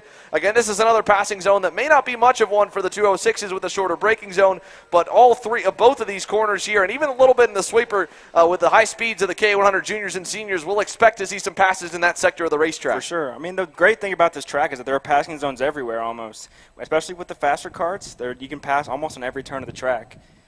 It just matters on where if you're going to pick out the best possible one for you. Yep, you've got to be smart about it. Again, the best part for Macon Moore right now, he's able to see the little parts of the racetrack that he might have an advantage on Braxton Traeg, the little parts he may not. If he finds anywhere on the circuit where he could use a little bit more speed, that may be a section where he doesn't want to pass right beforehand. If he's got some sections where he feels like he's a little bit faster than Braxton, that's the section you want to pass right before going into to build that gap that you've got on the field. So here they go, signals to continue to push. Right now, again, we've got 6 laps complete. Looks to be 4 laps to go on the 10-lap heat race. Braxton Traeg making more. The gap 1.0 roughly back to Tyler Stevens. So he is now no longer getting the benefit of the toe off the back bumper of Macon Moore. 2 more laps of good pushing like this here. You won't see much of Tyler Stevens in the fight for the lead and the win come the final lap. And we'll see how patient Macon Moore is, but these guys doing exactly what you'd want. Textbook 206 racing right here. Find a dancing partner, push him the whole way, put the ego aside of whoever leads, and just save the battling for the lap that needs to be led, that final lap around. Yeah, you just got to prepare for the final. The biggest thing is just being there for the end. You know, the heats you might lose a spot or two, whatever, but there's no reason to make any risky mistakes. You got to make it to the final. I will say here on this one so far, I mean, we're seeing kind of packs of 2 all over the racetrack. Here's your 2 leaders coming through. Kelvin Ching has actually pulled away a little bit from Mikey Bolin. They were together for a little while. They've kind of separated a little bit further. Ching on his own last time by was quicker than the leaders of Traeg and Moore. This time by, a 14:35 for Braxton Traeg, a 14:67 for Tyler Stevens. He gives up 3/10, and that time by, Kelvin Ching gave up nearly a second as the 2-to-go signal was that given this time? Indeed. 2 laps to go here for Braxton Traeg and Macon Moore. So a lap and a half remaining as they work their way to the back left, right, left rhythm section. You can see Tyler Stevens losing some ground. Traeg takes a look back. We'll take the normal line to turn number 8 and Macon Moore content to continue to push him for now.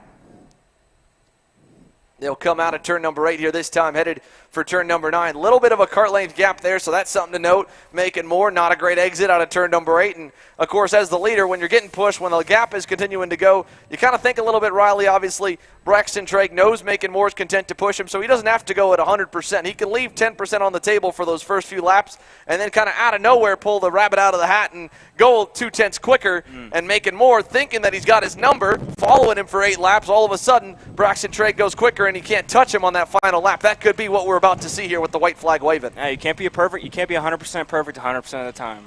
It's not going to work. So they're just sitting there chilling, making sure that they're going to be right there for the last lap.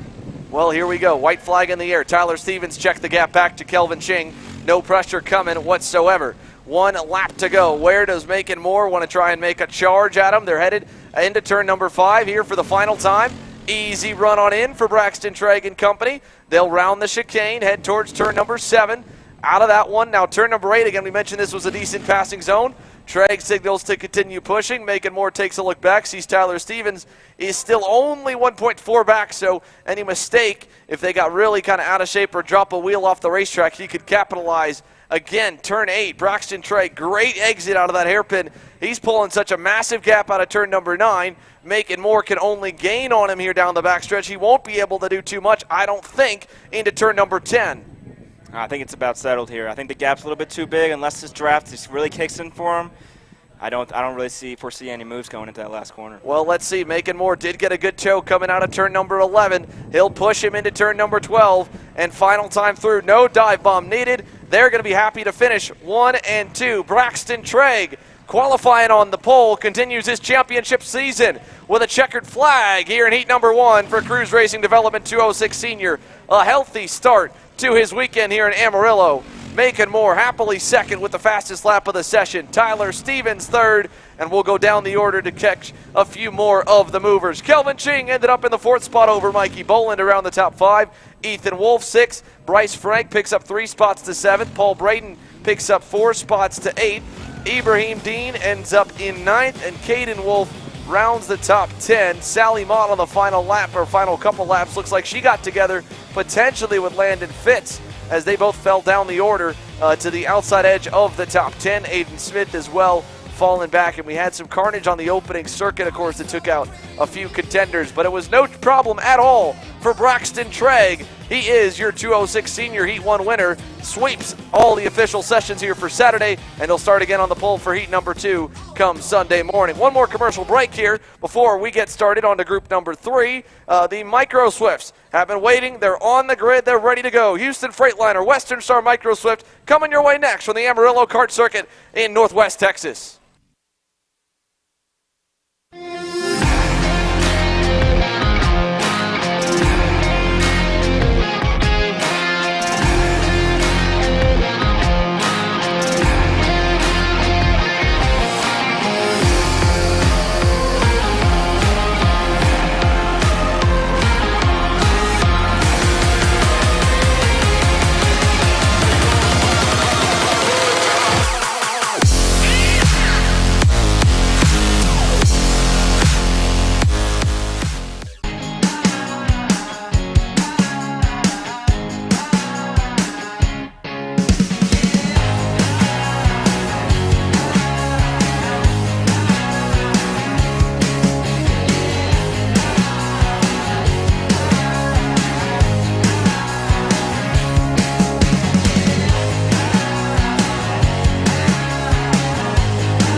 USA, a top-level performance team with unmatched hospitality, offering a full-service driver development program with year-round testing available in Miami, Florida, and the official North America racing team of Parolin Racing Chassis. Chassis and parts available at ParolinUSA.com.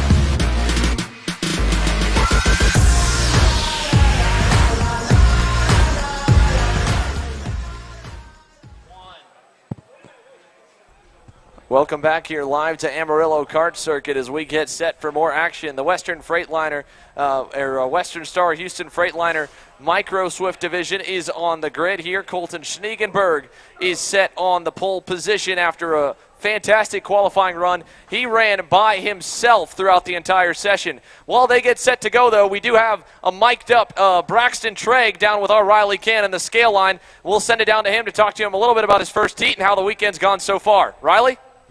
Hey guys, I'm here with Braxton Trigg. How did that race go for you? Look like you're pretty calm and controlled. I mean, from the start, I got the jump off out of the first corner, and from there it was pretty much smooth sailing. Nobody was really there. We've been fast all weekend, so I'm hoping to do the same exact thing in Heat 2, and should be good for the rest of the weekend. For sure. I mean, even on that last lap, you didn't look like you were going to defend it all through the entire lap. Why was that? I was pretty comfortable with it. I knew he was pushing me, and we were good. We're in the championship, so there's no need to take anybody out right now. So it's just in heats, there's no point in battling it out really hard on the last lap. Sure. Save it for the final. Absolutely. Well, great drive, man. Thank you so much, and yeah, see you tomorrow.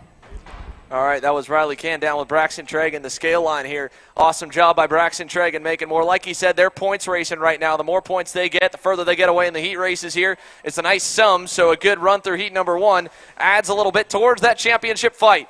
The Houston Freightliner Western Star Microswifts are onto the racetrack. Let's take you through the starting lineup here for the full field for heat number 1. Again, Colton Schneegenberg, an awesome job in qualifying. Put him on the pole by a couple tenths of a second over the number 48 of Matthew Cagle to make up row number 1. Paxton Dyson in the number 22 starts on the inside of Aston Wyatt to make up row number 2. Then rounding the top 5, it'll be the 55 of Cade Kaspar. Tanner Barge in the Barge Motorsports number 51 Beryl Art will round off row number 3. Then we go back to row 4 to find the number 50 of Emerson Lane out of Colleyville, Texas. And Patricio Medina starting in the 8th position from San Antonio. Rounding the top 10, Liam Nachawati out of Dallas. And Simon Klein in the number 11 Red Speed from Edmond, Oklahoma. And rounding off your field, Byron Bornman out of Ramona, California, aboard the number 56 Tony Kart, will get set to trail off this 11-driver Western Star Houston Freightliner Microswift division. They are lined up, set to go towards the start line here. You can see the bright orange cones for the start box. Colton Schneegenberg's GWR Red Speed has it under power. We're underway down to turn number 1, and off the bat down the inside, they'll all get together, and a bunch of them will get bottlenecked off the green. Paxton Dyson looked down the inside on Schneegenberg, and a number of drivers are collected.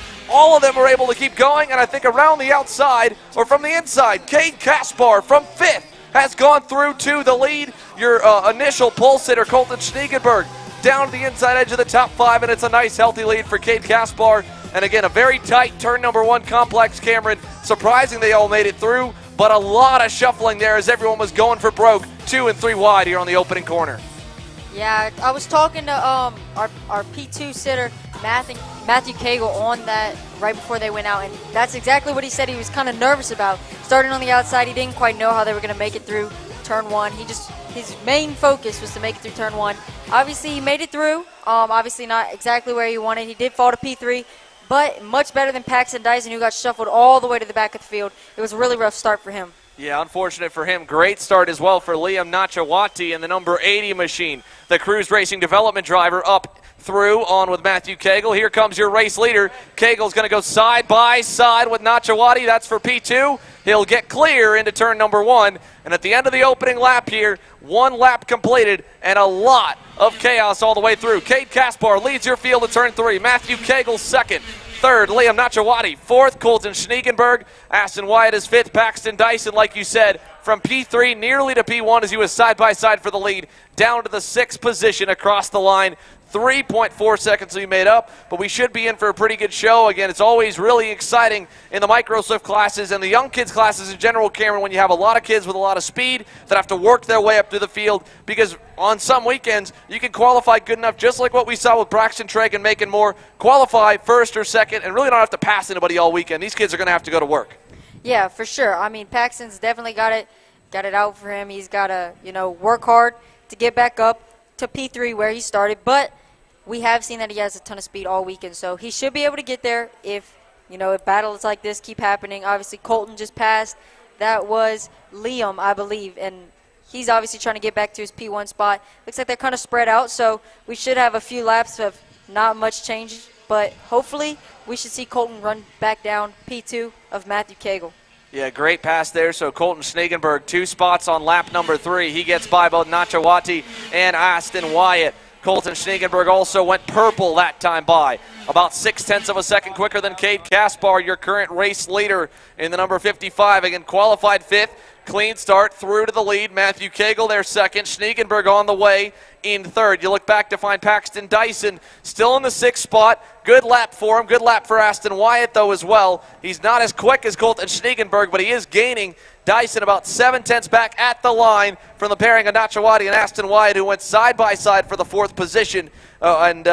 We'll watch the field head through turn number 9. Schneegenberg is who we're focused on. Again, your top qualifier. Got turned sideways on the opening corner, starting to dig his way back forward. He's in the toe of Matthew Cagle. I think he'll have a good shot at him, maybe in about a lap or less. Great run through turn 10. He'll pull down to within 3 car lengths here. And again, at this point, like you said, Cameron, when things are starting to go back your way, you can see that you're gaining on drivers. It's important for the young driver in Colton Schneegenberg to not get too rattled. Know the race is going to come to him. That pace is there. He will get to the lead at this rate before the checkered flag. You just got to keep his head on his shoulders. Yeah, it looks like he's driving it very hard. He's catching a lot in the braking zones, especially that's his main area where he's catching. So I think he's doing a very well job at keeping calm.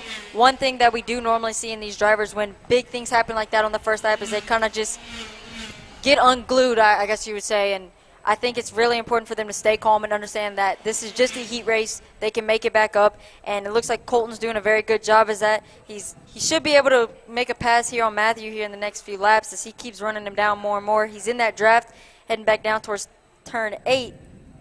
It's possible that he might have a pass going on the straightaway to turn 10. Yeah, I think so as well, Cameron. That's a great call. About a car length back for Colton Schneegenberg. Long back straightaway here on the run to turn number 10. Here he comes. Big run to the bumper. Looking inside for second. Colton Schneegenberg picks another one off. And now just ahead of him is Cade Kaspar. But Kaspar, last time by, set the fastest time of the session at a 1:10.87. He is holding his own. For a driver that qualified 5th, you'd think he'd get eaten alive a little bit quicker. However, unfortunately for Kaspar, as Schneegenberg goes wide, overshoots the braking zone into turn number 1. And right there, just like you said, he was driving hard. He was making up a lot of time in the braking zone.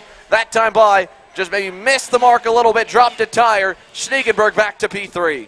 Yeah, now he's got to redo all that work that he just did due to a tiny little mistake. Obviously, Riley had touched on it earlier. These mistakes here could hurt you so much because the track is so wide open and so flat out that any little mistake could hurt you a lot. So it looks like Colton just went a little bit too deep under braking, started over driving a little bit. Now he's trying to run back down Matthew, which I do think he should be able to do, as he was able to run down Matthew pretty quickly. And we do still have a little bit of time left. So I think he should be able to possibly run Matthew back down and possibly put another pass on him. We will see here. 8 minutes and 3 laps, the distance for the Houston Freightliner Western Star heat race, I believe, is the distance. So they've still got a fair amount of time left in it. 5 laps to be completed this time by, still relatively early. Colton Schneegenberg there, 3rd in line. Matthew Cagle 2nd. Cade Kaspar still doing a fantastic job, leading the way, 1.4 seconds out. To give you an update on where Paxton Dyson is, an issue again plagued the number 22. He was making up headway till about 2 laps ago, and then something happened to Paxton Dyson. I don't know if he got turned around again or what. He has dropped all the way down to the tail end of the field in 11th.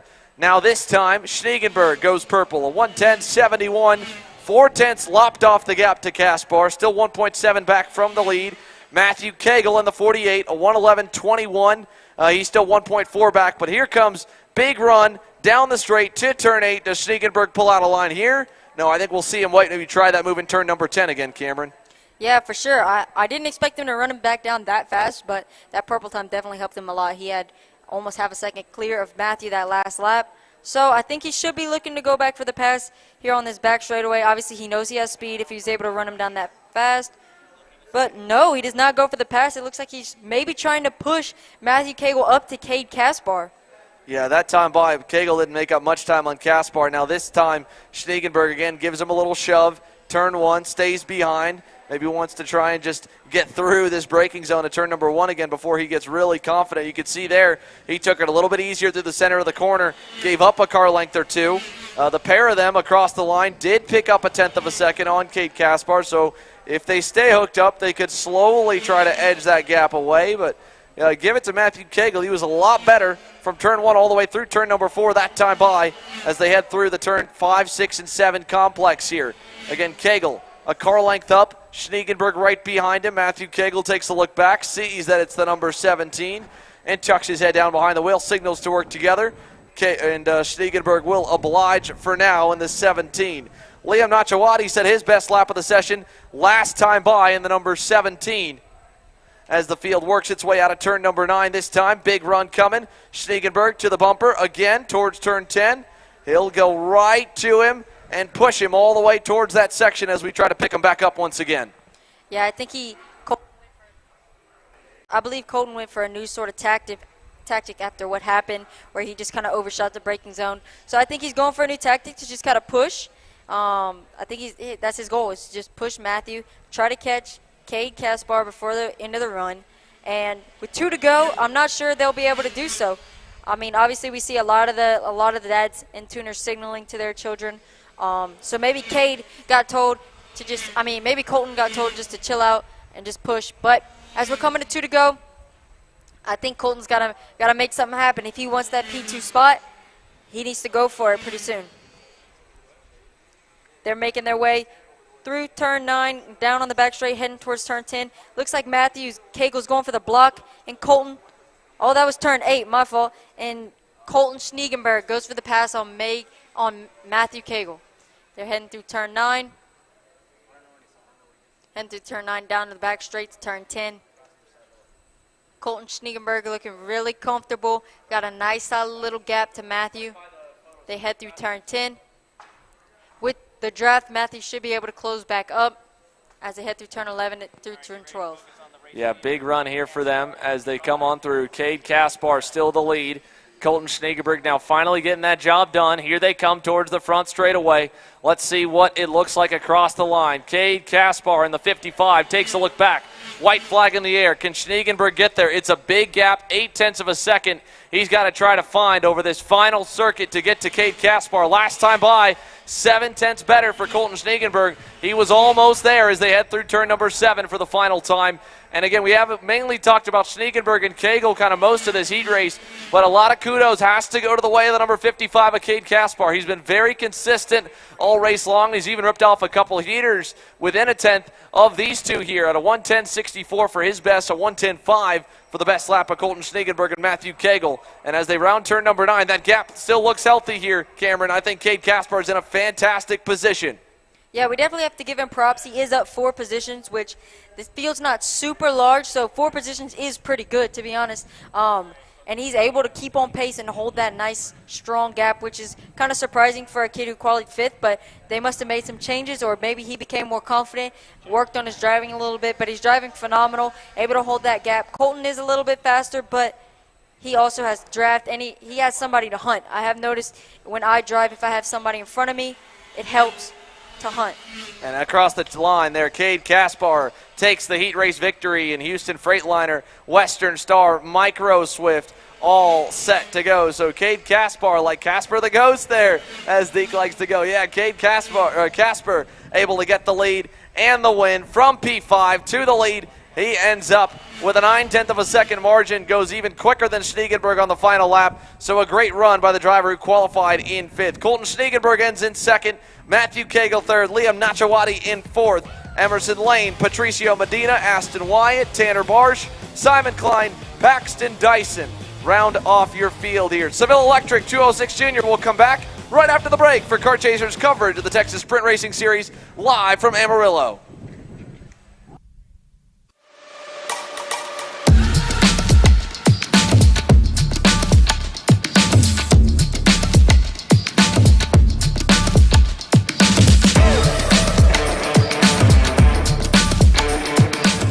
I'm Billy Vincent, owner of MPG Motorsports. What we do at MPG is we try to keep it a nice, fun family atmosphere, try to combine sort of the bigger things and of the bigger teams and the professionalism down with sort of some of the fun, sort of family-oriented atmosphere. We try to not only develop drivers, but also the parents and the families for just in knowledge in general in motorsports. It all starts in karting. What we try to do is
Welcome back to Amarillo Kart Circuit here for Seville Electric 206 Junior. Reagan Seville has the field together in the tram lines, and we're green down to turn number 1. They're going to run a little bit wide there, a little bit of shuffling as Alfred Alvarez de Castillo has to use the evasive route through the grass. But a great start for Reagan Seville as he takes them into turn number 3 on the opening lap, and a healthy margin already.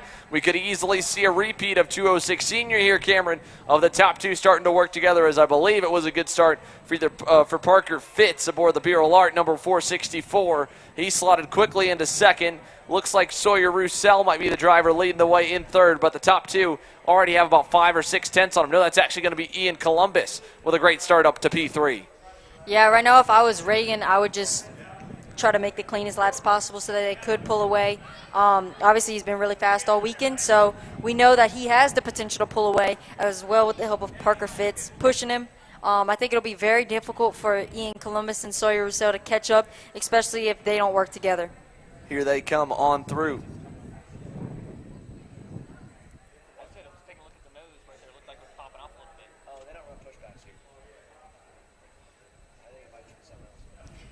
So here they go down the run towards the final corner, although this time looked like Parker Fitz had a look at Reagan Seville. Seville kind of did a nice little slow weave as if it was part of the racing line, Cameron.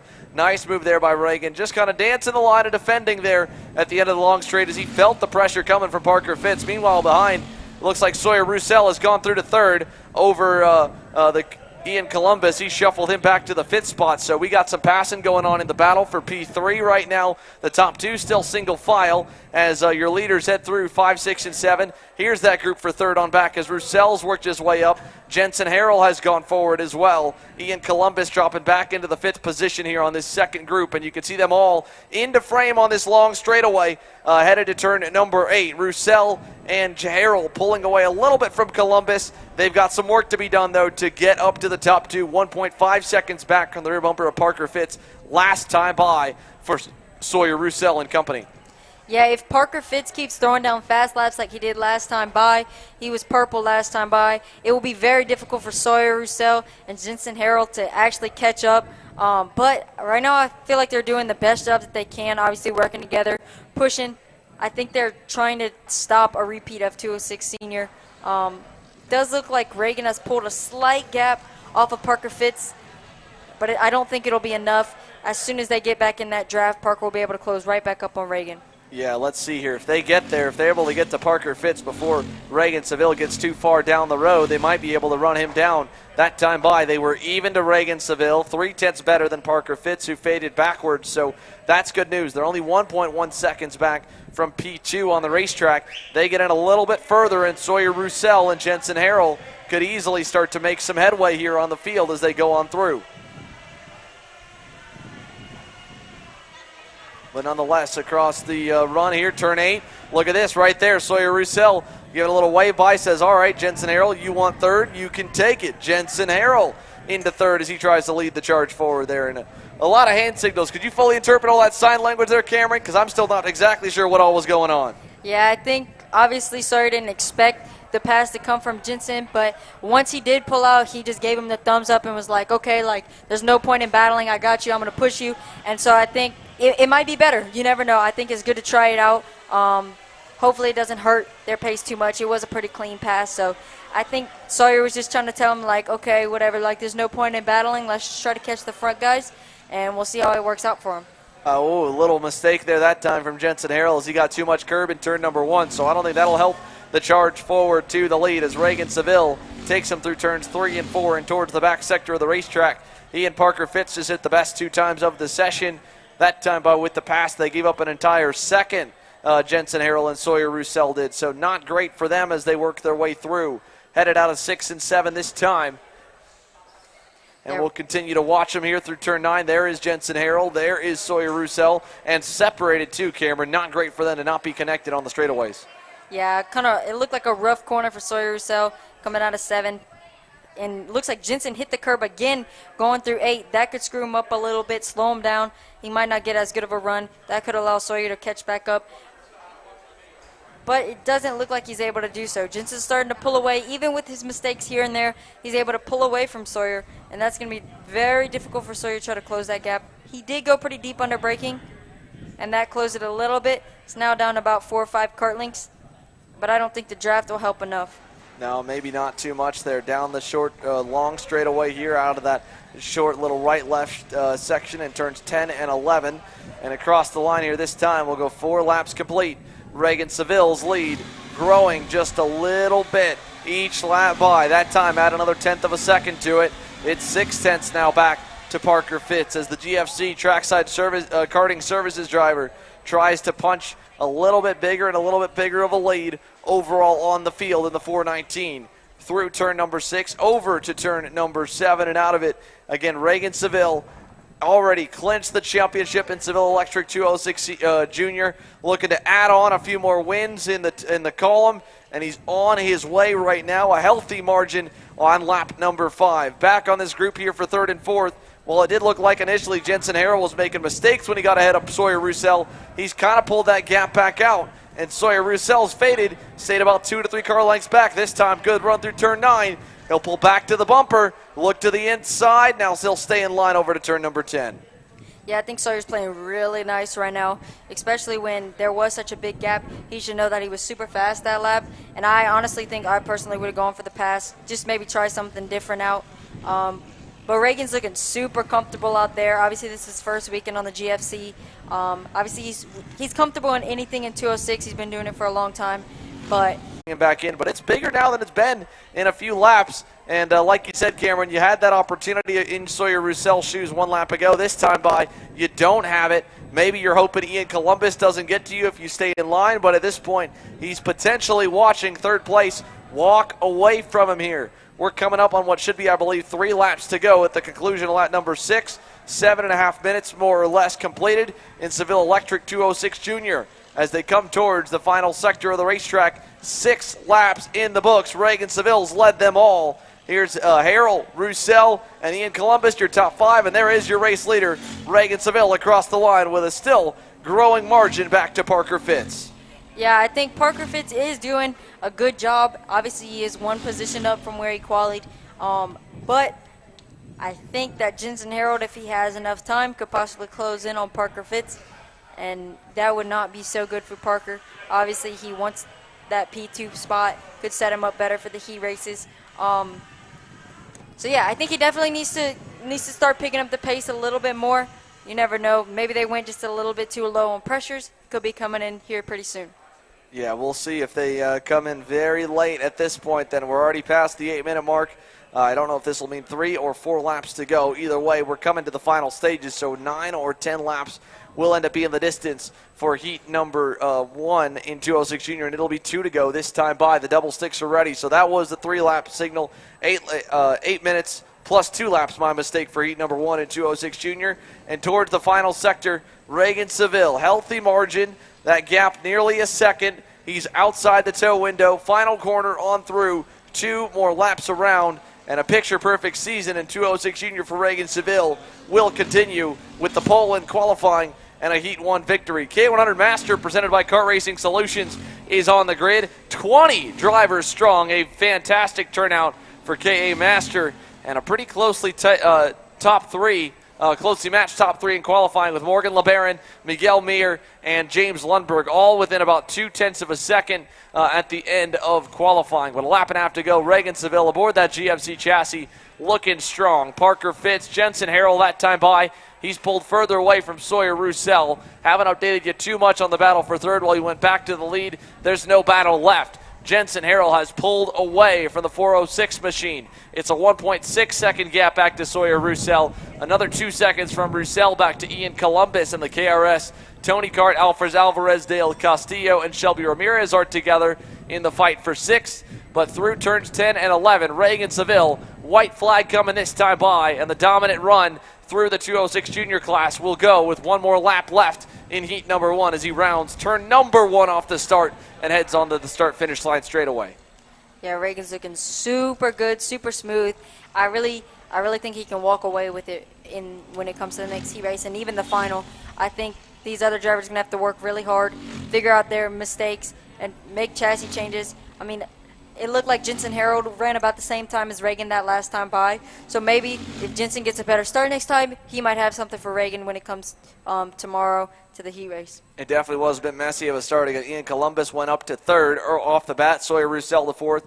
Harold, like you said, back down the order. Starts on the outside of row 2 every time to a tight left-hand turn, so that's not going to be easy for Jensen Harold. But at least, like you said, good on the final lap to put that lap together. And that's not a fluke lap either. He's 3 seconds away from the leader, so there's no draft at all coming for Jensen Harold. And no draft, of course, for Reagan Seville at a 1:15.26. But down the stretch to turn at number 10. Final time for the GFC Trackside Karting Services driver. He'll round the corner, head towards the back sector of the racetrack, and it will be the final time for Reagan Seville in Heat 1 for 206 Junior. He's got to suit up for KA Junior later today, but for the first of the 2 junior classes, Reagan Seville is going to be undefeated out of the final turn and across the line. Heat 1, every lap, all 9 in the hands of the 419. Seville wins Heat 1. Good start for Parker Fitz. He goes from third to second, ends up there. Jensen Harold was second on the grid, dropped back down the order to the edge of the top 5, got back going at the end, but still needs a little more pace to fight for the race win. He ends third. Sawyer Roussel ends in fourth. Then it'll be Ian Columbus, Alfred Alvarez del Castillo, and Shelby Ramirez, your final group through the field here for 206 Junior. That'll do it for that one here. We're next set for KA Master, presented by Kart Racing Solutions. Group 5 coming on the racetrack here, live from Amarillo Kart Circuit. The Texas Sprint Racing Series, presented live on Kart Chaser, rolls on here in the heat of Northwest Texas. Performance materials, engine mounts, sprockets, and RK chains. Available online now at revperformancematerials.com and through a dealer near you. The highest quality material, built to the highest quality standards. Rev Performance Materials.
Kart Store USA is a kart parts supplier that racers and retailers can count on when they... Welcome back here to the Amarillo Kart Circuit. And for the Texas Sprint Racing Series 4th round of the championship, we're getting set for KA100 Master, presented by Kart Racing Solutions. We just wrapped up 206 Junior here, presented by Seville Electric. We'll send it down to Cameron Reed. She's caught up with our heat race winner in Reagan Seville. Cameron? Reagan Seville, after that Heat 1, you didn't really have much of a competition for majority of the race. How do you feel about it? Oh, it was good. I mean, it was really close. Kid behind me was doing really good, but I think after all, just consistency was key and keep on hitting those good laps. This is your first weekend on the new GFC car. How are you feeling about it? I think it's really good. It's performed a lot compared to the Car Republic. I think it's been doing really good. So you're excited to finish off the weekend? Oh, yeah. All right, good luck. Thank you. Thank you. Big thanks to Reagan Seville for talking to us, and of course that's always good. First weekend on a brand new chassis. It could go one of two ways. Could go really good, could go really bad, and it sounds like it's going really good for him to start here, Riley. Yeah, it's great to see. It's a great looking chassis to see on the track, so I'm glad that he likes it. Well, here we go. Getting set. Morgan LeBaron, Miguel Mir, 20-plus drivers strong. KA 100 Master presented by KRS is ready, and we are green down to turn number 1. That tight opening corner is going to get a lot of drivers cut out this weekend, but the older gentleman drivers are able to make it through, and all the veterans in KA Master are clean and green here on the opening lap. Yeah, Miguel P2, Morgan LeBaron P1 stayed nice in 1-2 just like it started. It's looking good so far. Nice and easy to turn number 5, the top 3, and a little bit of a shove there to the rear bumper of Miguel Mir. That might have been from Randy Russell in the 235 machine, but all good. We got one driver off. That is one of the Team Pride entries. That is off the racetrack over at the exit of turn number 4. Here comes your field into turn number 8. No changes up front. Mir with a great exit there. Indeed, a good start for third place in Randy Russell. James Lundberg slotted into 4th. So all the first couple rows right into where they qualified. Not a lot of big movers on the opening lap as Mir pulls up towards the rear bumper of your race leader into turn number 10 for the very first time. 1 car length back from Morgan LeBaron, and they'll round 11, head on the run to turn number 12, the long sweeper, and into turn number 1. This heavy braking zone, single file, 1 lap complete. Your pole sitter, Morgan LeBaron, leads the field, and it's a 2-driver breakaway, then about 3 deep, and then a big gap back until we find DJ Ortiz, it looks like, who's gone into 6th on the opening lap. Yeah, Meyer looks really controlled right now. He's just really just driving his race, just letting it all play out and then settling in, and he's going to make his move later on. Miguel Mier's had a very up and down 2022. Started the year up and over on his head at the Florida Winter Tour. Had to come back from that broken collarbone injury and some shattered ribs, and had been slowly getting back into normal form, or back at the opening round of the Texas Sprint Racing Series season. He felt okay, didn't really feel fully 100% back to himself. I think he feels pretty good right now here in the heat of August, dealing with 90-plus degree temperatures here in Amarillo, and he is hunting down Morgan LeBaron. This time by down the backstretch, I think he'll have a shot at him. 1 car length back, big run to the bumper, not going to go, not down the inside yet, but he is close, and at that time he could have pulled the trigger. I think he might be able to do it again in turn number 1 if he wants to, Riley. Again, we've seen so many guys work together. No need to be over-aggressive in the first few laps of a heat race. Yeah, for sure. I mean, and everybody knows around here over the years that Miguel is definitely one of the more aggressive drivers on the track, so it'll be interesting to see if he's going to stay patient throughout this race. Well, there we go. Awesome run for to start the race for Miguel Meyer as we see battling back behind him Randy Russell and James Lundberg side by side there going into turn number 3 that time. And they've shuffled again as here we go to turn 5. More passing. Robbie Mott is going to thread the needle a little bit. He gets through quite a few of them over there in turns 5, 6, and 7. Lots of chaos going on towards that middle of the pack.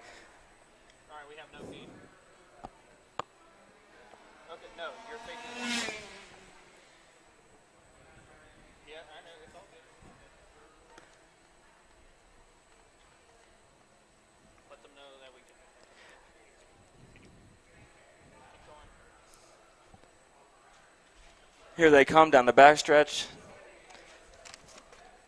Ooh, looks like Miguel got around Morgan LeBaron.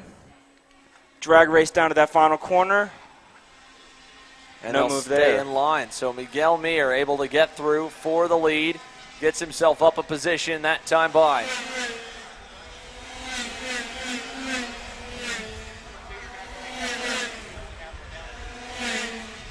We'll pick the field up here. So Miguel Mir at a 106.852. Morgan LeBaron at a 107.25. And Robbie Mott at a 107.27. Yeah, Mott looks like he's definitely going to try to pull through the field. He didn't have the best qualifying session, but he's looking super duper fast right now. Yeah, he's looking pretty good here as there they go through turn number 8 here once again. And then pulling away is Miguel Mir. That car gap is up to about 4 car lengths back to Morgan LeBaron. So the opening few laps here, he kind of waited. Oh, we got a spinner over there on turn number 8. Who was that? It's one of the Cruise Racing Development drivers. That is the 204 of Adamar Callargo.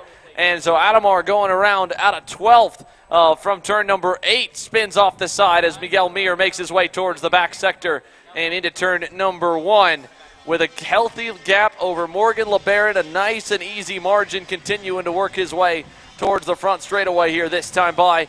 And there they go down to turn number 3. You can see the gap opening up slowly. 2/10 the advantage to Miguel Mir through turns 3 and 4. They're looking super calm and collected in that new Lando Norris chassis. Yeah, he's just laying down those laps, getting that gap made.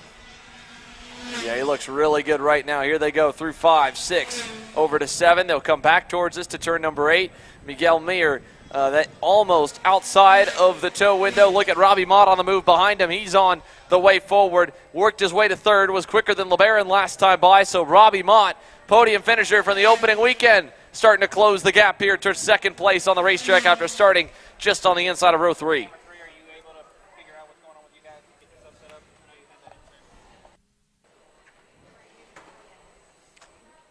At the top of the straightaway, there goes Miguel down that back straight. Looking to keep building that lead, looks back on him. Just trying to keep it nice and calm.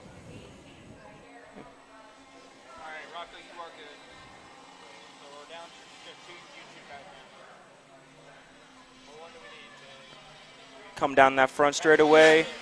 Almost 6 minutes down. Should get about maybe 4 more laps. Looks like Robbie Mott was able to go purple that time by. He's sitting in P3 up 2 positions. Looks like he got a little bit of a solid gap, but those purple times should be able to help him catch up to Morgan LeBaron. Looks like they're heading out of turn 7 down the short straightaway.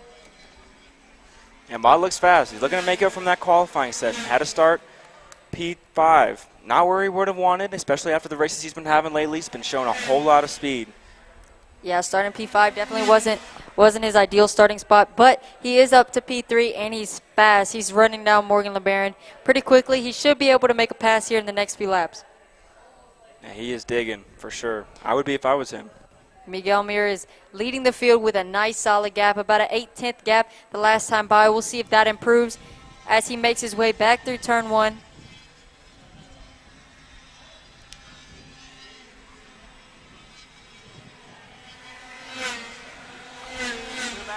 Looks like that gap extends to 1.1 seconds. Miguel Mir is definitely faster than Morgan, but Robbie Mott is still the fastest go-kart on track. He goes purple again with a 106.4.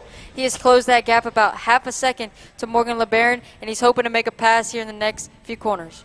Yeah, he needs to stay smart here, pick his move perfectly. He doesn't want to have any mistakes that could ruin his chances for the next couple heats.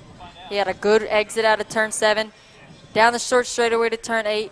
Could possibly see a pass move out of 9, heading towards 10. We got a nice straightaway there. We've seen a lot of people make passes into that hairpin. We'll see if he tries it. Yeah, Mott's just looking super tidy with all of his lines, not making any mistakes. Oh, he goes down to the inside. Oh, they a little bit of contact. But Mott looks like he just got around. Oh, and there's Lundberg coming up behind. Great run down the straightaway. It's going to be a drag race going to that last corner. Lundberg's trying to make the move on Morgan LeBaron, but he wasn't quite able to make it stick. Obviously, turn 1's a very tight corner. We rarely see passes going in there. It was just too unsafe. But I think James Lundberg's going to try to go for the pass here pretty soon. It looked about right place, right time for Lundberg. If Lundberg and LeBaron start to battle this, we could see Robbie Mott start to pull away. Obviously, he is still very fast. That time by with the hiccup in turn 10, he wasn't quite fast enough. But with a nice clean lap, we'll see if he can go back to those purple times. You see that head duck down straightaway, trying to get that extra little bit of speed down. Looks like Mott went a little wide on the exit of turn 8. Through turn 9. Lundenberg doesn't look quite as strong as LeBaron does, but he's ducking down, trying to get that draft. Obviously, these guys are super tall, so it is hard. But LeBaron hits the curb in turn 10. That could mess him up a little bit, allow Lundenberg to catch. It looks like LeBaron has a great run down that straightaway. I wonder if he can challenge Mott for here in these last few laps. Yeah, LeBaron is now on the bumper of Mott as they exit turn 1. Through the little right kink. Getting that 2 to go signal. With 2 to go, we could possibly see LeBaron try to make a pass. That time he was still 1/10 slower than Robbie Mott, but the draft definitely helped them a lot. Miguel Mir still faster than Robbie. I don't think Robbie will be able to close that gap with 2 to go. Definitely not, but a great drive from Robbie nonetheless. He's really showed his speed and shows that he should be a threat for that final in the second heat tomorrow. Yeah, he's up 3 spots to P2. He's starting to pull away a little bit from Morgan LeBaron. He's starting to feel really comfortable. I don't think he'll have to block at all in the last 2 laps. But Morgan LeBaron, on the other hand, might have some company from James Lundenberg if he can close in this draft. Looks like he was able to close in a good bit in that braking zone. Yeah, great corner by Lundberg. Looks like he made a little bit of kart length or so. Looking for something on this here last lap. Yeah, looks about a 2 kart length gap. Miguel Meyer coming through the last corner. 1 lap to go. He looks super comfortable, doesn't really have anybody close to him. He doesn't really have to worry.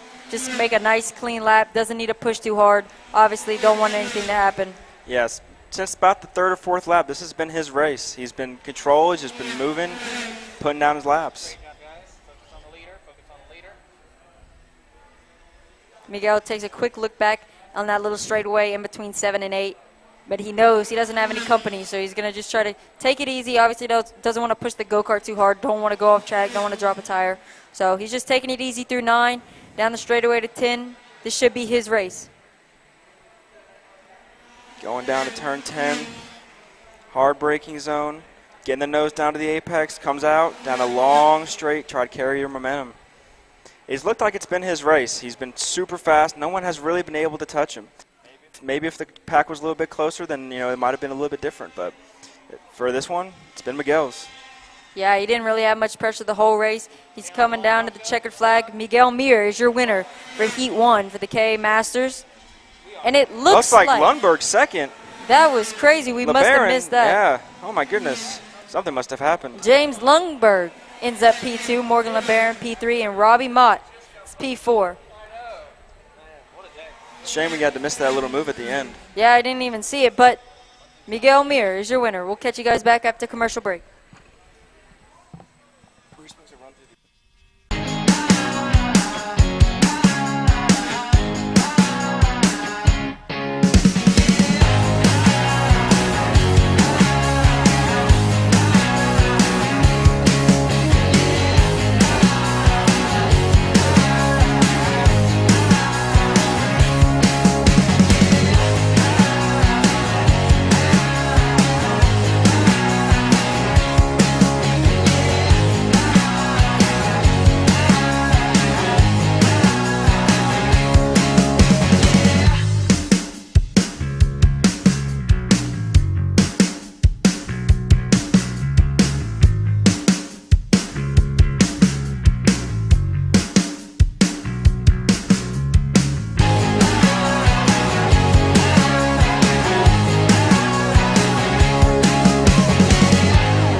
USA, a top-level performance team with unmatched hospitality, offering a full-service driver development program with year-round testing available in Miami, Florida, and the official North America racing team of Parolin Racing Chassis. Chassis and parts available at ParolinUSA.com. If you're looking for top-grade equipment, look no further than Rev Performance Materials engine mounts, sprockets, and arcade chains. Available online now at RevPerformanceMaterials.com and through a dealer near you. The highest quality material, built to the highest quality standards. Rev Performance Materials.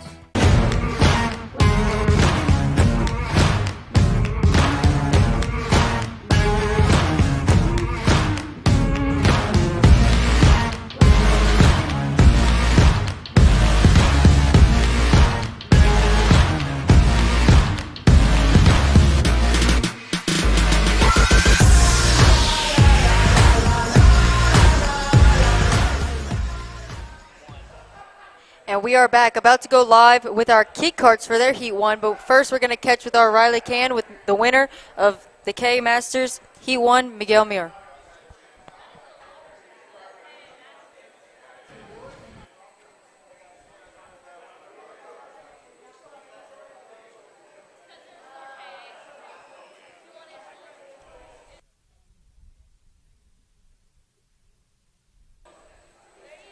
All right, first we're going to start with our starting lineup for the kid karts.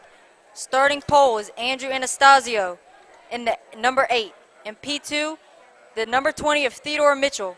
P3, we got Dutch Westbrook in the 33 kart.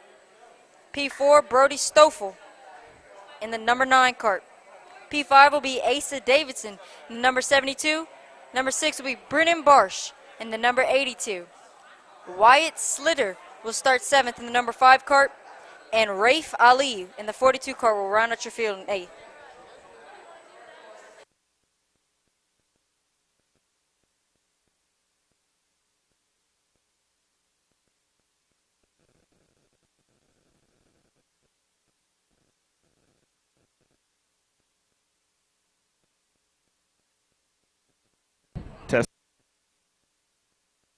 Test. All right, and we're back with Riley Can talking to our winner of the K Masters, Miguel Mir. Hey, I'm with the winner of the first heat, Miguel Meyer. How was that race? That was very good. The beginning of the race, I was trying to hang with LeBaron, and then the tire pressures came on and feel pretty good the go-kart and go for it on the straight, on the back of the end of the back straight, and then very consistent after that. And yeah, you look super calm and controlled. I mean, anything you want to change for the next heat? No, I think the chassis feels pretty good. The engine, maybe the driver can be a little better. Yeah, you gotta fix that wheel spacer, man. Thank you so much. Good job.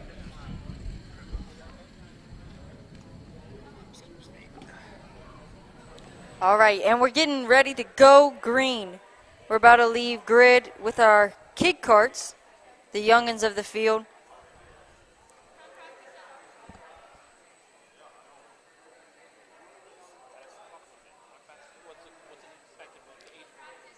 Obviously, these are the youngest kids. It is a pretty small field, only 8 kids in the class, but it's pretty cool to see the young guys starting to learn. Every session they get better, they learn more about their driving. And we got some pretty serious kid car parents out here, to be honest. Yeah. Some of them, man, they're crazy. We got, looks like number 42 had struggle getting started, but he was able to get going. Yeah, this is the grassroots level of karting. You know, we love to see the little kids out here, and the more of them we see, the better we think our future could be. Yeah, these are the next generation of karting. This is where it all begins, right here.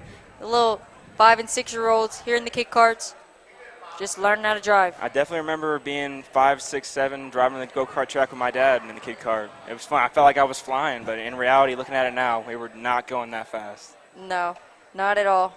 These guys are going super slow, but they're getting ready to go green here in a second on their warm-up lap.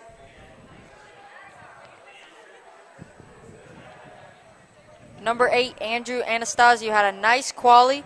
He put about 6/10 on the field. So I think he's looking to walk away. Obviously, these kids aren't too consistent. You can't really expect it out of them, but you never know. Maybe Andrew will be able to walk away from Theodore Mitchell in P2. Yeah, I mean, especially in these kid kart races, it's not much so much having the fastest lap time. It's maybe being so consistent lap after lap and being able to keep that speed the whole time. Yeah, it looks like they're starting to get gridded up. They are going a bit fast. Might need to slow down to let the back guys catch up. We'll see if they go green on their first time by. Obviously, we saw one guy still trying to catch up. Looks like he might have been able to catch up. Oh, red flag. I think they're waiting for a little guy to catch up. Yeah, there he is.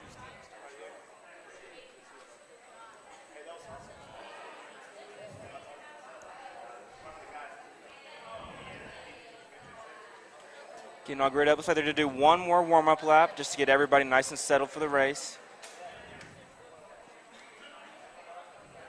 Let everybody get a chance to catch back up to the field. No, I think they might go green this time by. They obviously let number 42 of Rafe Ali catch up. And I think they might go green this time by. Obviously, we see Theodore. Green. Theodore's hopping a little bit, and he wants that best jump. Andrew Anastasio leads out of that first turn, going down to turn 3. We see a little bit of a fight here towards the back. They kind of got 2 and 3 wide. Looks like a pass is being made.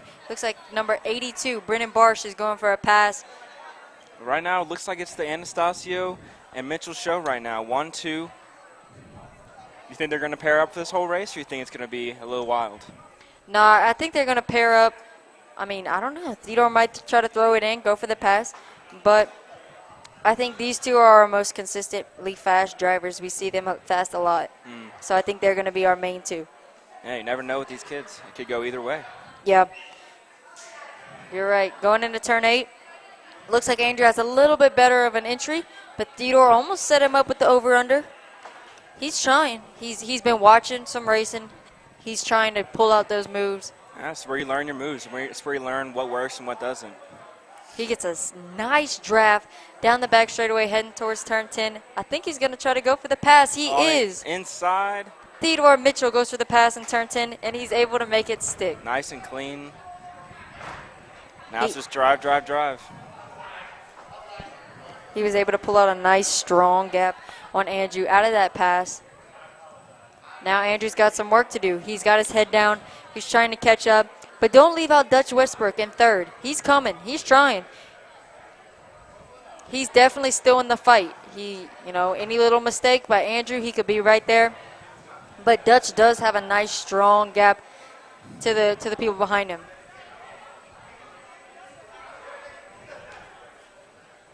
Yeah, everybody looks quite spaced out. Nothing really close happening so far. Theodore Mitchell went purple that last time by with a 1:33.2. A lot faster than Andrew Anastasio, who did a 1:34.3. If Theodore keeps putting times down like this, he's talking about earlier. It's just being consistently fast, not just fast over one lap. Yep. Even that last time by, Dutch Westbrook was a solid bit, about half a second faster than Andrew. It looks like he's starting to catch him, as they go into turn 8. I think Dutch will be looking for a pass here in the next couple laps. He's just trying to hit his marks, listen to his dad. Yeah, and Kid Karts, those hand signals are everything. You're always looking for your dad every time you pass by. Them hand signals are serious. Uh-huh. You better not miss one. It's like a whole new language. You need to write it down. For sure. Looks like Dutch is getting a nice, strong draft off of Andrew. This is the second kid we've seen get a really good draft off of Andrew. Yeah, maybe just Anastasio's just not having that top end speed like we saw earlier. Yeah, that could be interesting for sure. I think Dutch is trying to set him up for a pass. Obviously, we've seen that turn 1 is a pretty risky pass. I don't think he's going to go for it here. I think he might wait a little bit longer. They go through the little right kink through turn 2, and they head up back to the front straightaway. Theodore Mitchell is looking great. He's got a nice, strong gap. He goes purple again. Oh, Dutch Westbrook goes purple with a 1:32.9. Takes it away from Theodore Mitchell. Ooh. He's putting down the hammer now. Yeah, Dutch is definitely trying to make a move on Andrew here in these next coming corners. He knows he's fast, and he knows he's got to get by. Theodore Mitchell still comfortably out front. He was still about 7/10 faster than Andrew Anastasio that time. So I don't think Andrew's really got anything for him right now. But you never know. Dutch, if he can get around Andrew, he might have something for Theodore. It looks like Anastasio's is a lot wider around his lines than everybody else's. He looks like everybody else is just a little bit tighter, a little bit more tidy with the lines, while he's letting the cart kind of flow around the track. Yeah, he's definitely making the track a little bit longer, but in certain corners it could help. You don't want to bind up the cart too much. But I think Dutch is going to get a good run. He's caught about 3 or 4 car lengths in the draft. Obviously, he lost a little bit. He went pretty deep on the brakes. But I think he's feeling good. He's staying calm. He's driving smooth. And I think he's trying to make a move here on Andrew as soon as he can catch back up. Looks like Theodore is heading back down towards turn 1.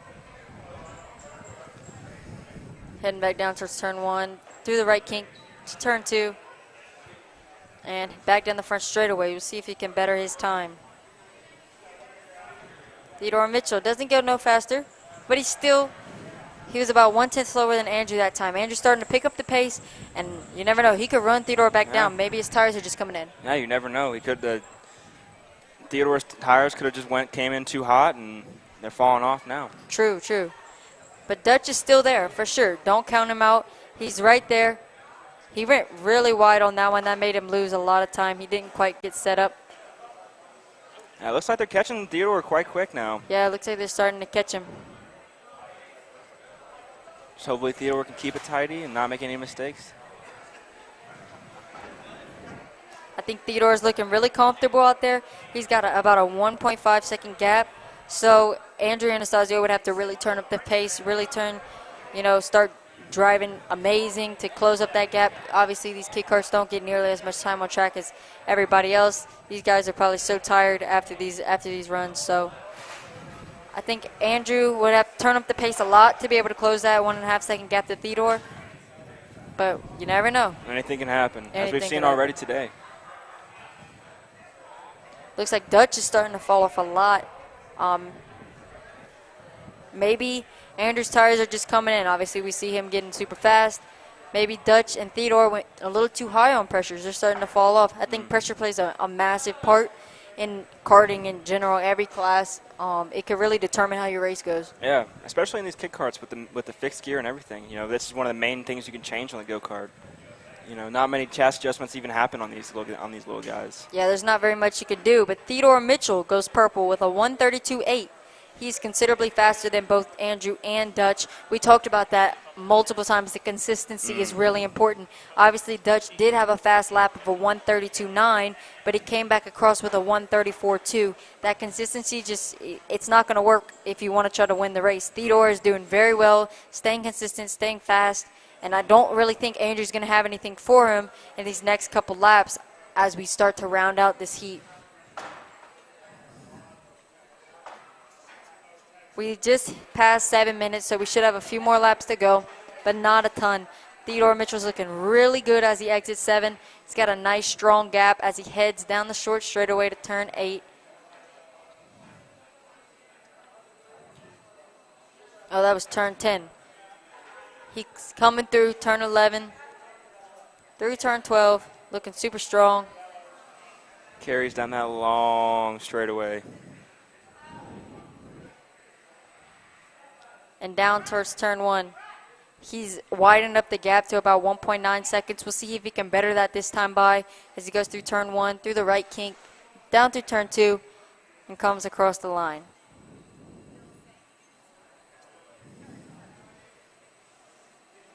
Pretty calm race so far. Oop, Anastasio goes purple with a 132.5.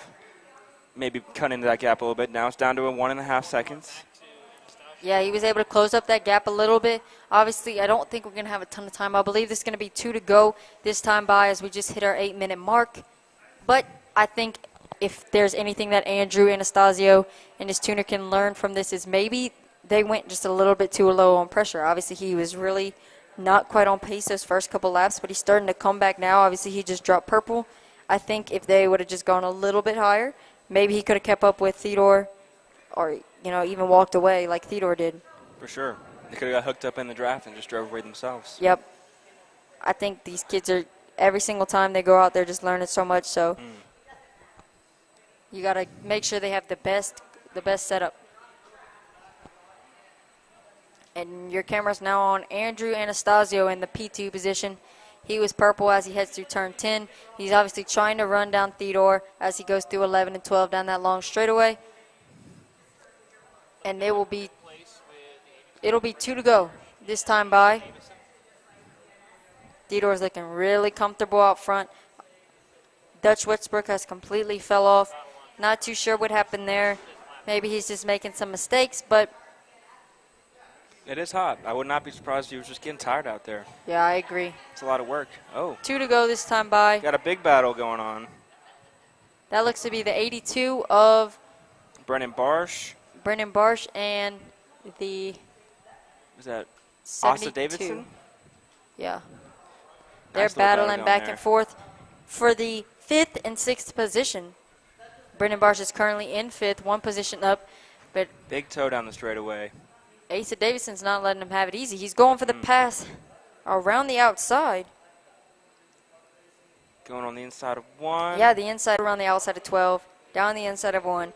We haven't really seen a ton of passes get made, but he was able to hold it on exit. Oh, my goodness. They go through turn 2 onto that straightaway. Asa Davidson picks up P5 back from Brennan Barsh. Yeah, 2. With 2 to go. Theodore Mitchell runs his best time, not purple, but with a 1.4 second gap to P2 of Andrew Anastasio. I think he's comfortable heading into these last 2 laps. Oh, looks like the gap's closed a lot, though. It could get spicy over here. Oh. Yeah, Andrew Anastasio was able to close a ton on that last lap while we were focusing on Brennan Barsham. Yeah, maybe Mitchell made a mistake, or maybe Anastasio was just putting in an amazing miracle lap right there. Now they're nose to tail going on this final lap. All right, final lap, focus on the top.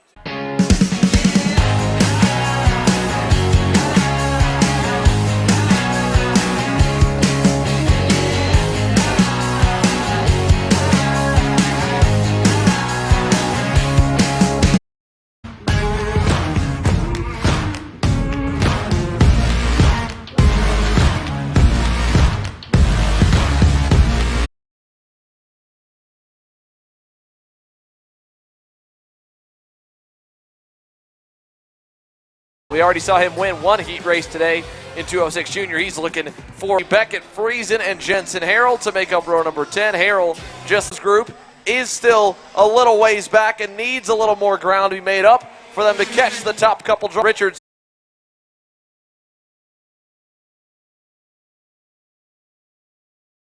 can close.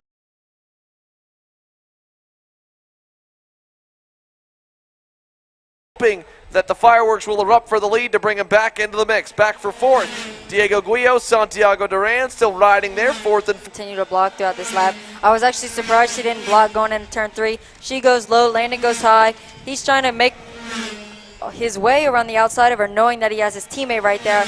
He can, he kind of hits her in the middle of the apex, it looks like, sets up that wide.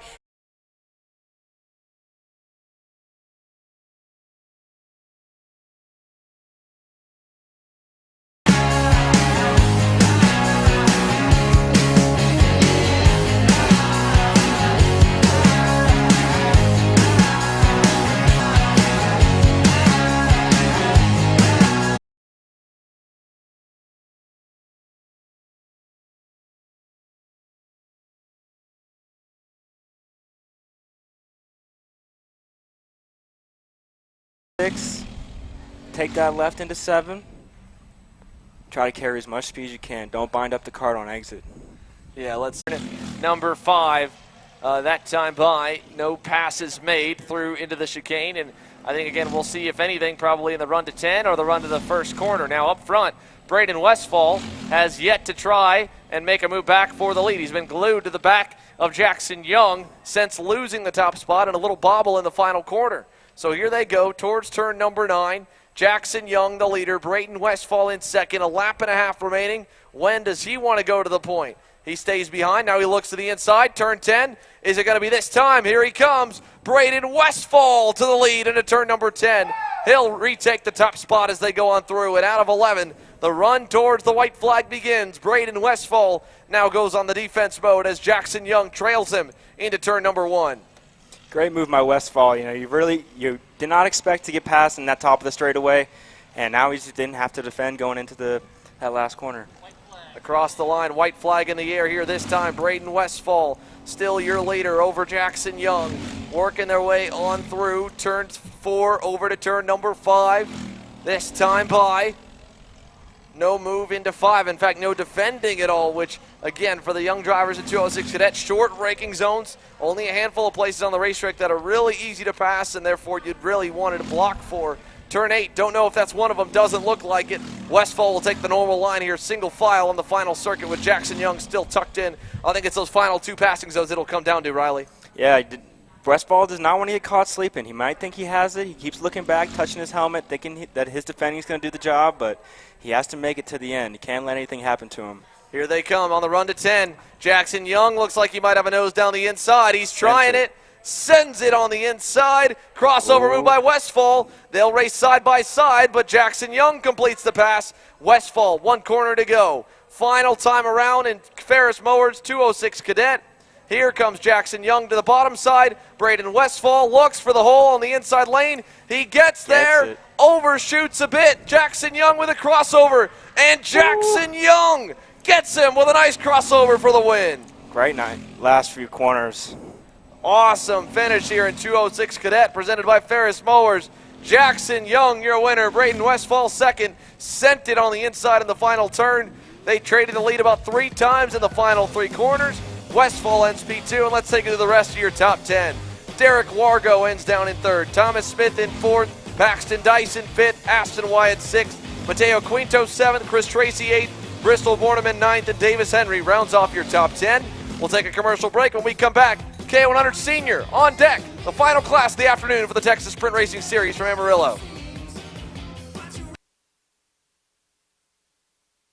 Let's try to help the drivers, the moms, the dads understand the sport of motorsports in general, not just karting, but what it takes to get all the way up through. Whether you end up wanting to be a driver or a mechanic or an engineer, we can help you with that, and that's what we're here for. If you're interested in joining us at MPG, our home base is at Whiteland Raceway Park in Indianapolis, and you can contact us at info@willpowerkart.com, and one of our great people will reach out to you, and we'll try to put the best program together.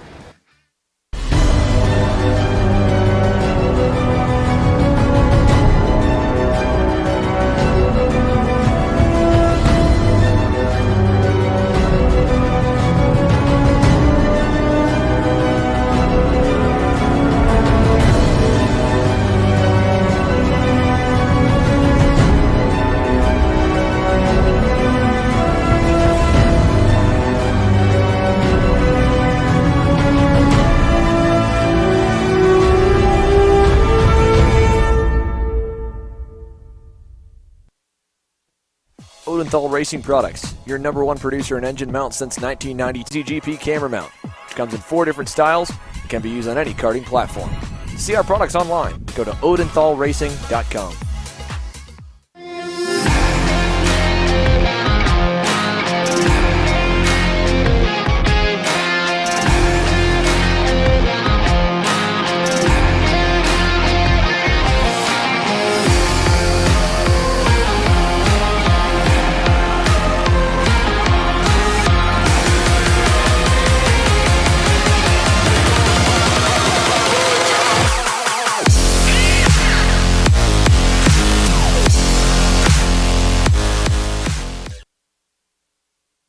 They need reliable advice and service.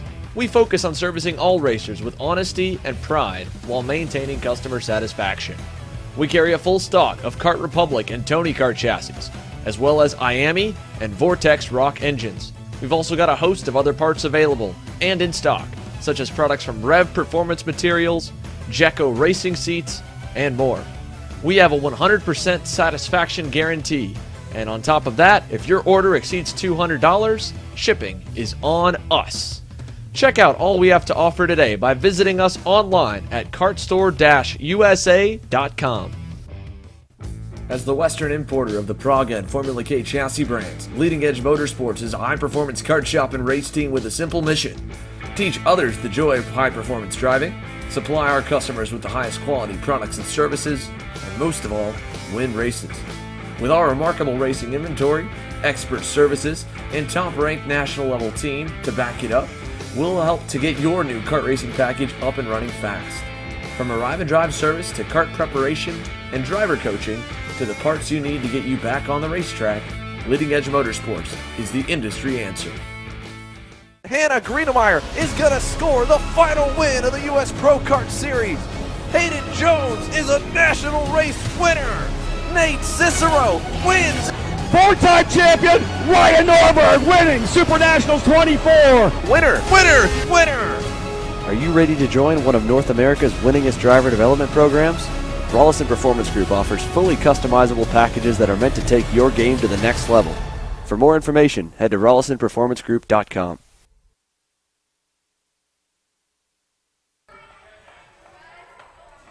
Welcome back here to the Texas Sprint Racing Series at Amarillo Kart Circuit. Oh, wow. All right, so keep that in mind here. We got problems already on the outlap. Aiden Rudolph with a mechanical issue. There is the 979 on the inside of the chicane. So Aiden Rudolph, one of your championship contenders, is going to DNS here in heat number 1. Meanwhile, Alex Stanfield, Peyton Phillips, the front row. Phillips scored the pole in qualifying. Rudolph was slated to start in 3rd. That moves up Jake French to the inside of Vinny Miskelis. Drew Chappell and Braden Robertson on row 3. We're underway down at the far end of the racetrack. Can they all make it through? Great start for the first 4. Robertson fights his way down through, still side by side with Vinny Miskelis as they come down across the line. Yeah, it looks like the Stanfield and Phillips got a great start. Good for Alex to make it out of that second spot on the outside unscathed. It's tough to do that here. Yeah, the national number 2 here lining up and trying to go for a Texas Sprint Racing Series championship once again. He's in a great spot with Peyton Phillips to maybe break away. Jake French knows that, and he'll tuck his head behind the wheel to try and hang on to those two. He was starting the weekend trying to look for some weight reduction. Again, with the new weights for the K100 senior classes, Riley, you know this as well, was a struggle for some of the older, bigger drivers to make sure they could still meet the minimum weight. Jake French, they were trying all kinds of different things to make sure they could get that cart lighter. And it looks like at least qualifying went good, but he said felt like he was competitive. He could hang in the tow, couldn't really do a whole lot when it came to making passes. Yeah, he said he struggled a lot with free air. He's a taller guy, so, I mean, it's going to take a lot more to break. He's going to break a lot more wind going by himself. He needs to have that draft to stay with anybody. So we have a pass for the lead. There's Stanfield down to the inside. Great pass by him, nice and clean. So to go 1, 2, 3 going down in turn 3. So there we go, through turn number 3. Alex Stanfield goes to the point over Peyton Phillips, brings Jake French into the mix. Unfortunately, Braden Robertson, Drew Chappell and company, they have been left behind. The bus has already left the station. 1.8 seconds back to this second group here, led by Chappell now with Robertson. Adrian Cruz is up 3 spots. A good start for the Cruz Racing Development driver as they work their way around on the back sector towards turn number 8.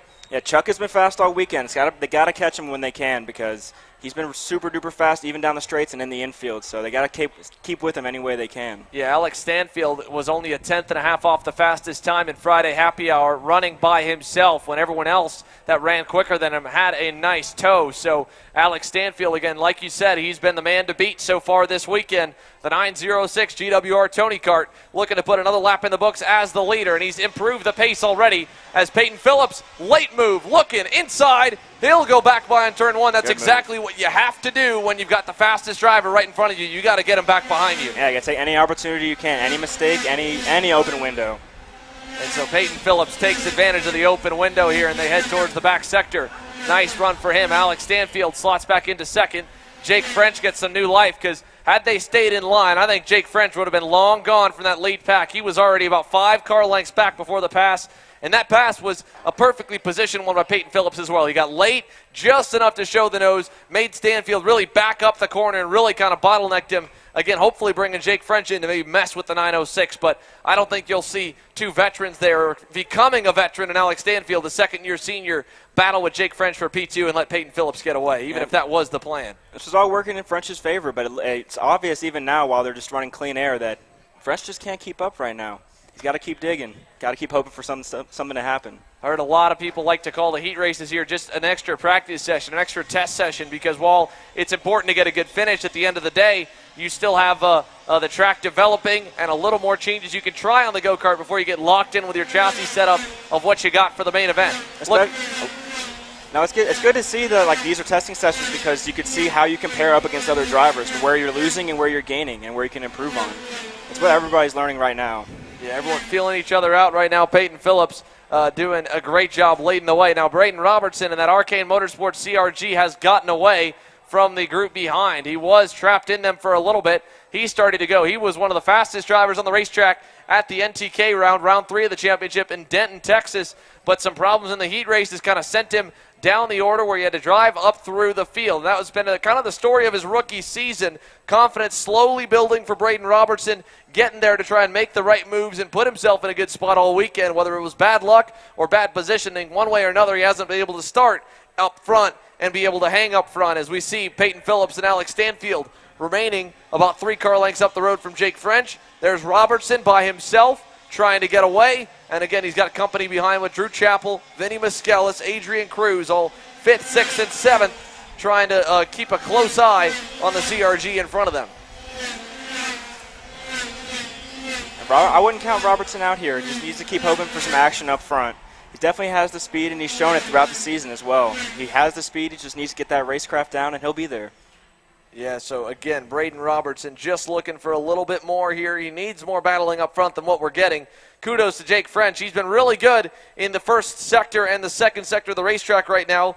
Obviously, the longer straightaway is really hurting the taller PSL karting and North Texas Red Army driver as he exits turn number 9. This time, we'll start the gap at 3 car lengths. It'll come up to probably about 4 by the time they get to turn 10. He loads up that Amarillo. You can see the amount of jack he's getting. That inside rear tire about an inch off the ground.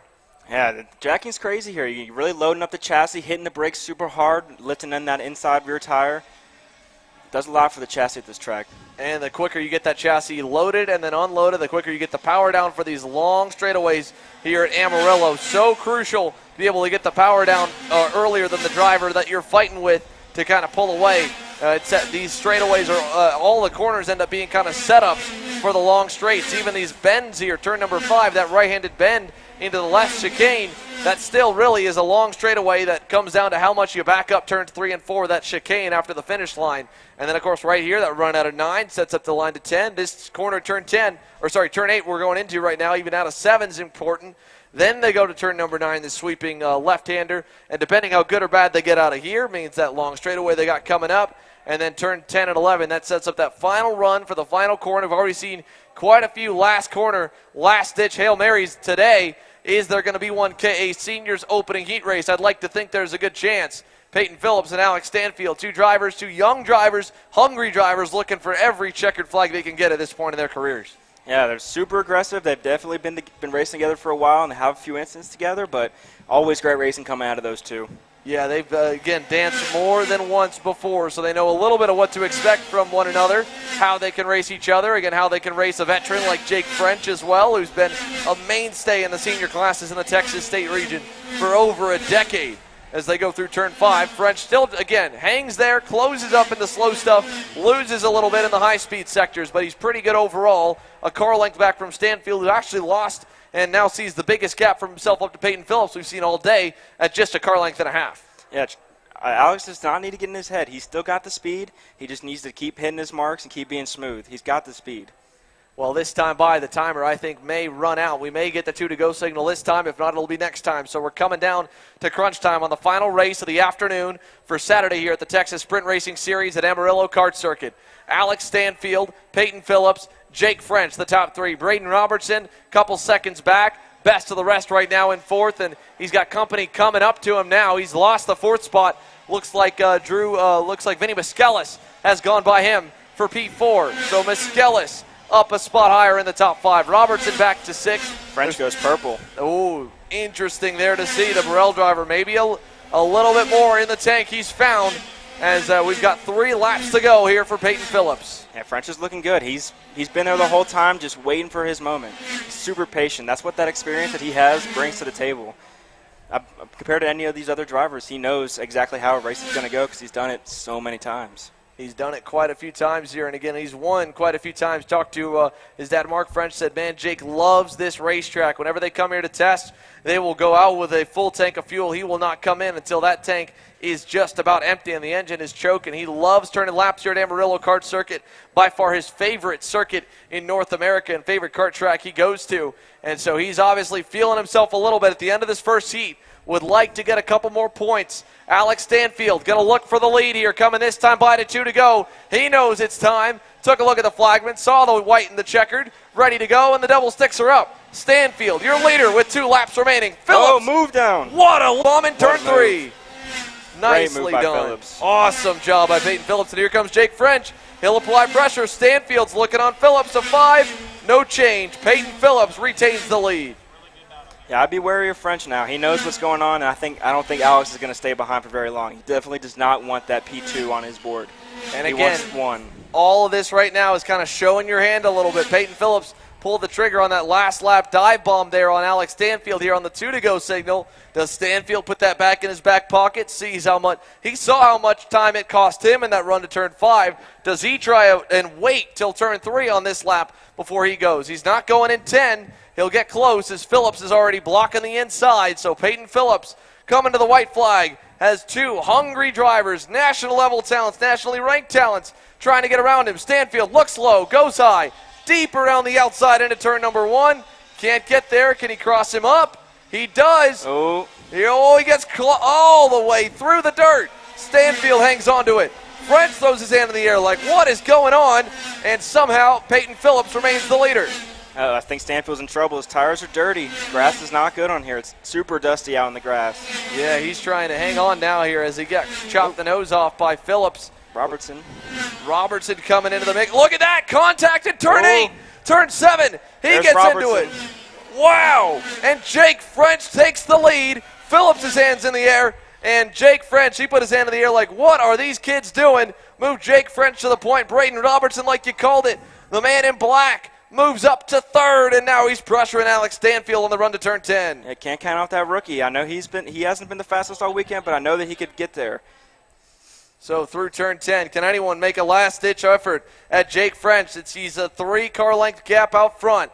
Alex Stanfield looking for help from Braden Robertson. Robertson's hungry. He's going to have to block. French blocks. Oh. Robertson around the outside. Oh, my goodness. What a move. Braden Robertson to second. Jake French, veteran and experience, takes out Heat 1. Robertson second. Stanfield third. Vinny Miskelis fourth. We've got to talk to a few of those guys and girls there after that one. That was hairy, to say the least. Let's take you through the rest of the top 10 as they finished. Unofficial results, of course. Jake French, your winner. Braden Robertson, second. Alex Stanfield ends third. Vinny Miskelis, fourth. Peyton Phillips, fifth. Drew Chappell, sixth. Adrian Cruz up as high as the top 5, drops to 7th. Jake Faulkner, 8th. Tyler Stevens up 5 spots at the end of 9th. And Adam Rylance rounds off the top 10 of the 25-driver field. But Exertech K100 Senior, Jake French, your winner. We'll take a short commercial break, come back with post-race interviews, and wrap up our day here from Amarillo.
USA, a top-level performance team with unmatched hospitality, offering a full-service driver development program with year-round testing available in Miami, Florida, and the official North America racing team of Parolin Racing Chassis.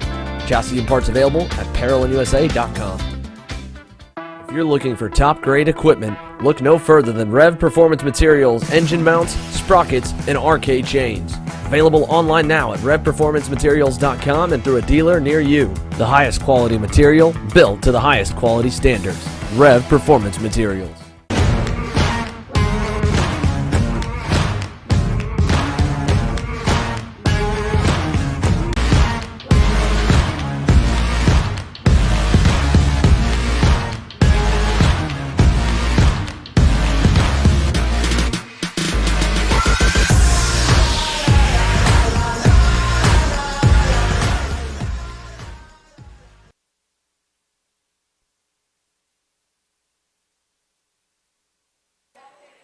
All right, welcome back here as the windmills continue to go in northwest Texas for the Amarillo Kart Circuit stop on the K100 Senior Division. Jake French come away with the win. Braden Robertson drove through the field. We'll see if we can grab some of our top drivers here to talk to. Braden Robertson's now caught up here with our Cameron Reed. And, well, after a race where he was kind of watching from a distance, he got up into the mix by the end, got second. Let's send it over to Cameron. Yeah, so obviously you didn't have the best quality. You kind of had to work hard in this heat race, but it kind of fell in your lap in the last lap. What'd you think about it? It was a fun race. I knew if we just kept pushing, we would get there because they would battle the last 2 laps. So, fun race, good outcome. Good job, thank you.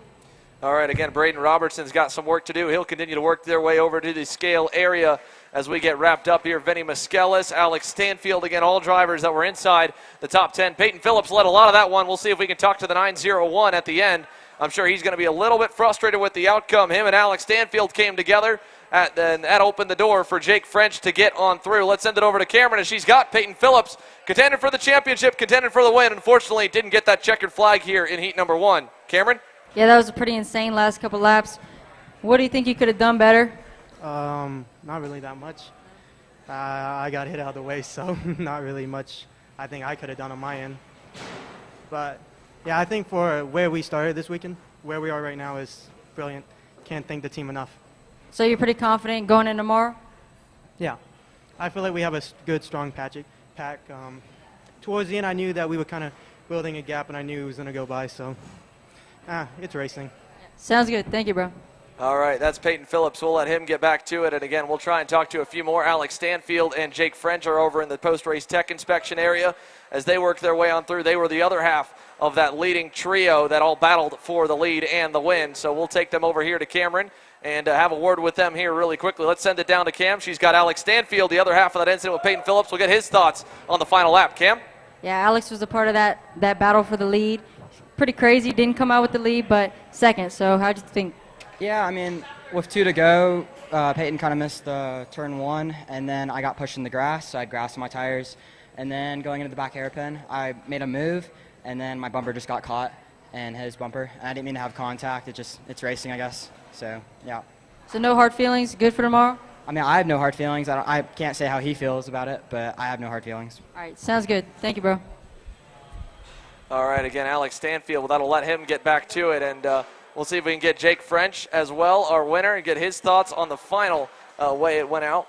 And then we will wrap up our broadcast here from Amarillo, Texas. A beautiful sunny afternoon, a little bit hot here, but hey, the racing was hot as well, and it was a heck of a finish to our day. So let's take it and we'll chat with the former National Pro Shifter champion who's getting behind the wheel of one of his favorite racetracks on the circuit. Cameron Reed's caught up with our Heat 1 winner and Jake French. Cam?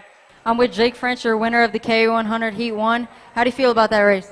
It was really good. You know, we made a couple of kart changes, and I think the kart was definitely better. We were able to hang with Phillips and Stanfield pretty well.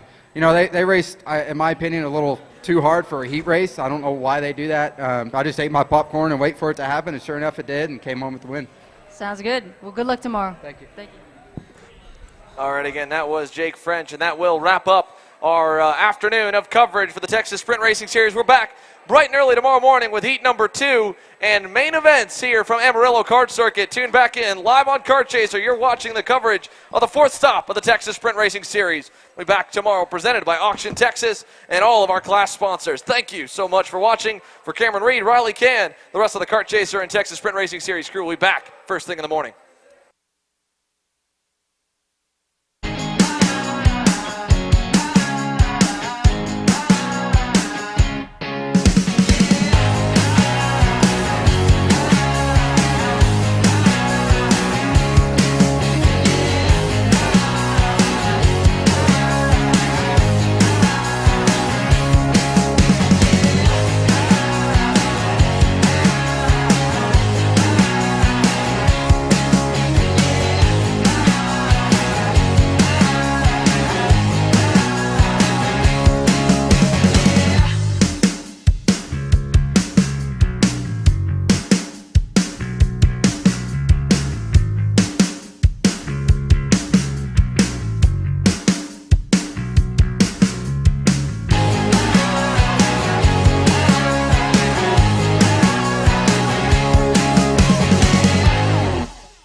USA, a top-level performance team with unmatched hospitality, offering a full-service driver development program with year-round testing available in Miami, Florida, and the official North America racing team of Parolin Racing Chassis. Chassis and parts available at ParolinUSA.com. If you're looking for top-grade equipment, look no further than Rev Performance Materials engine mounts, sprockets, and arcade chains. Available online now at RevPerformanceMaterials.com and through a dealer near you. The highest quality material, built to the highest quality standards. Rev Performance Materials.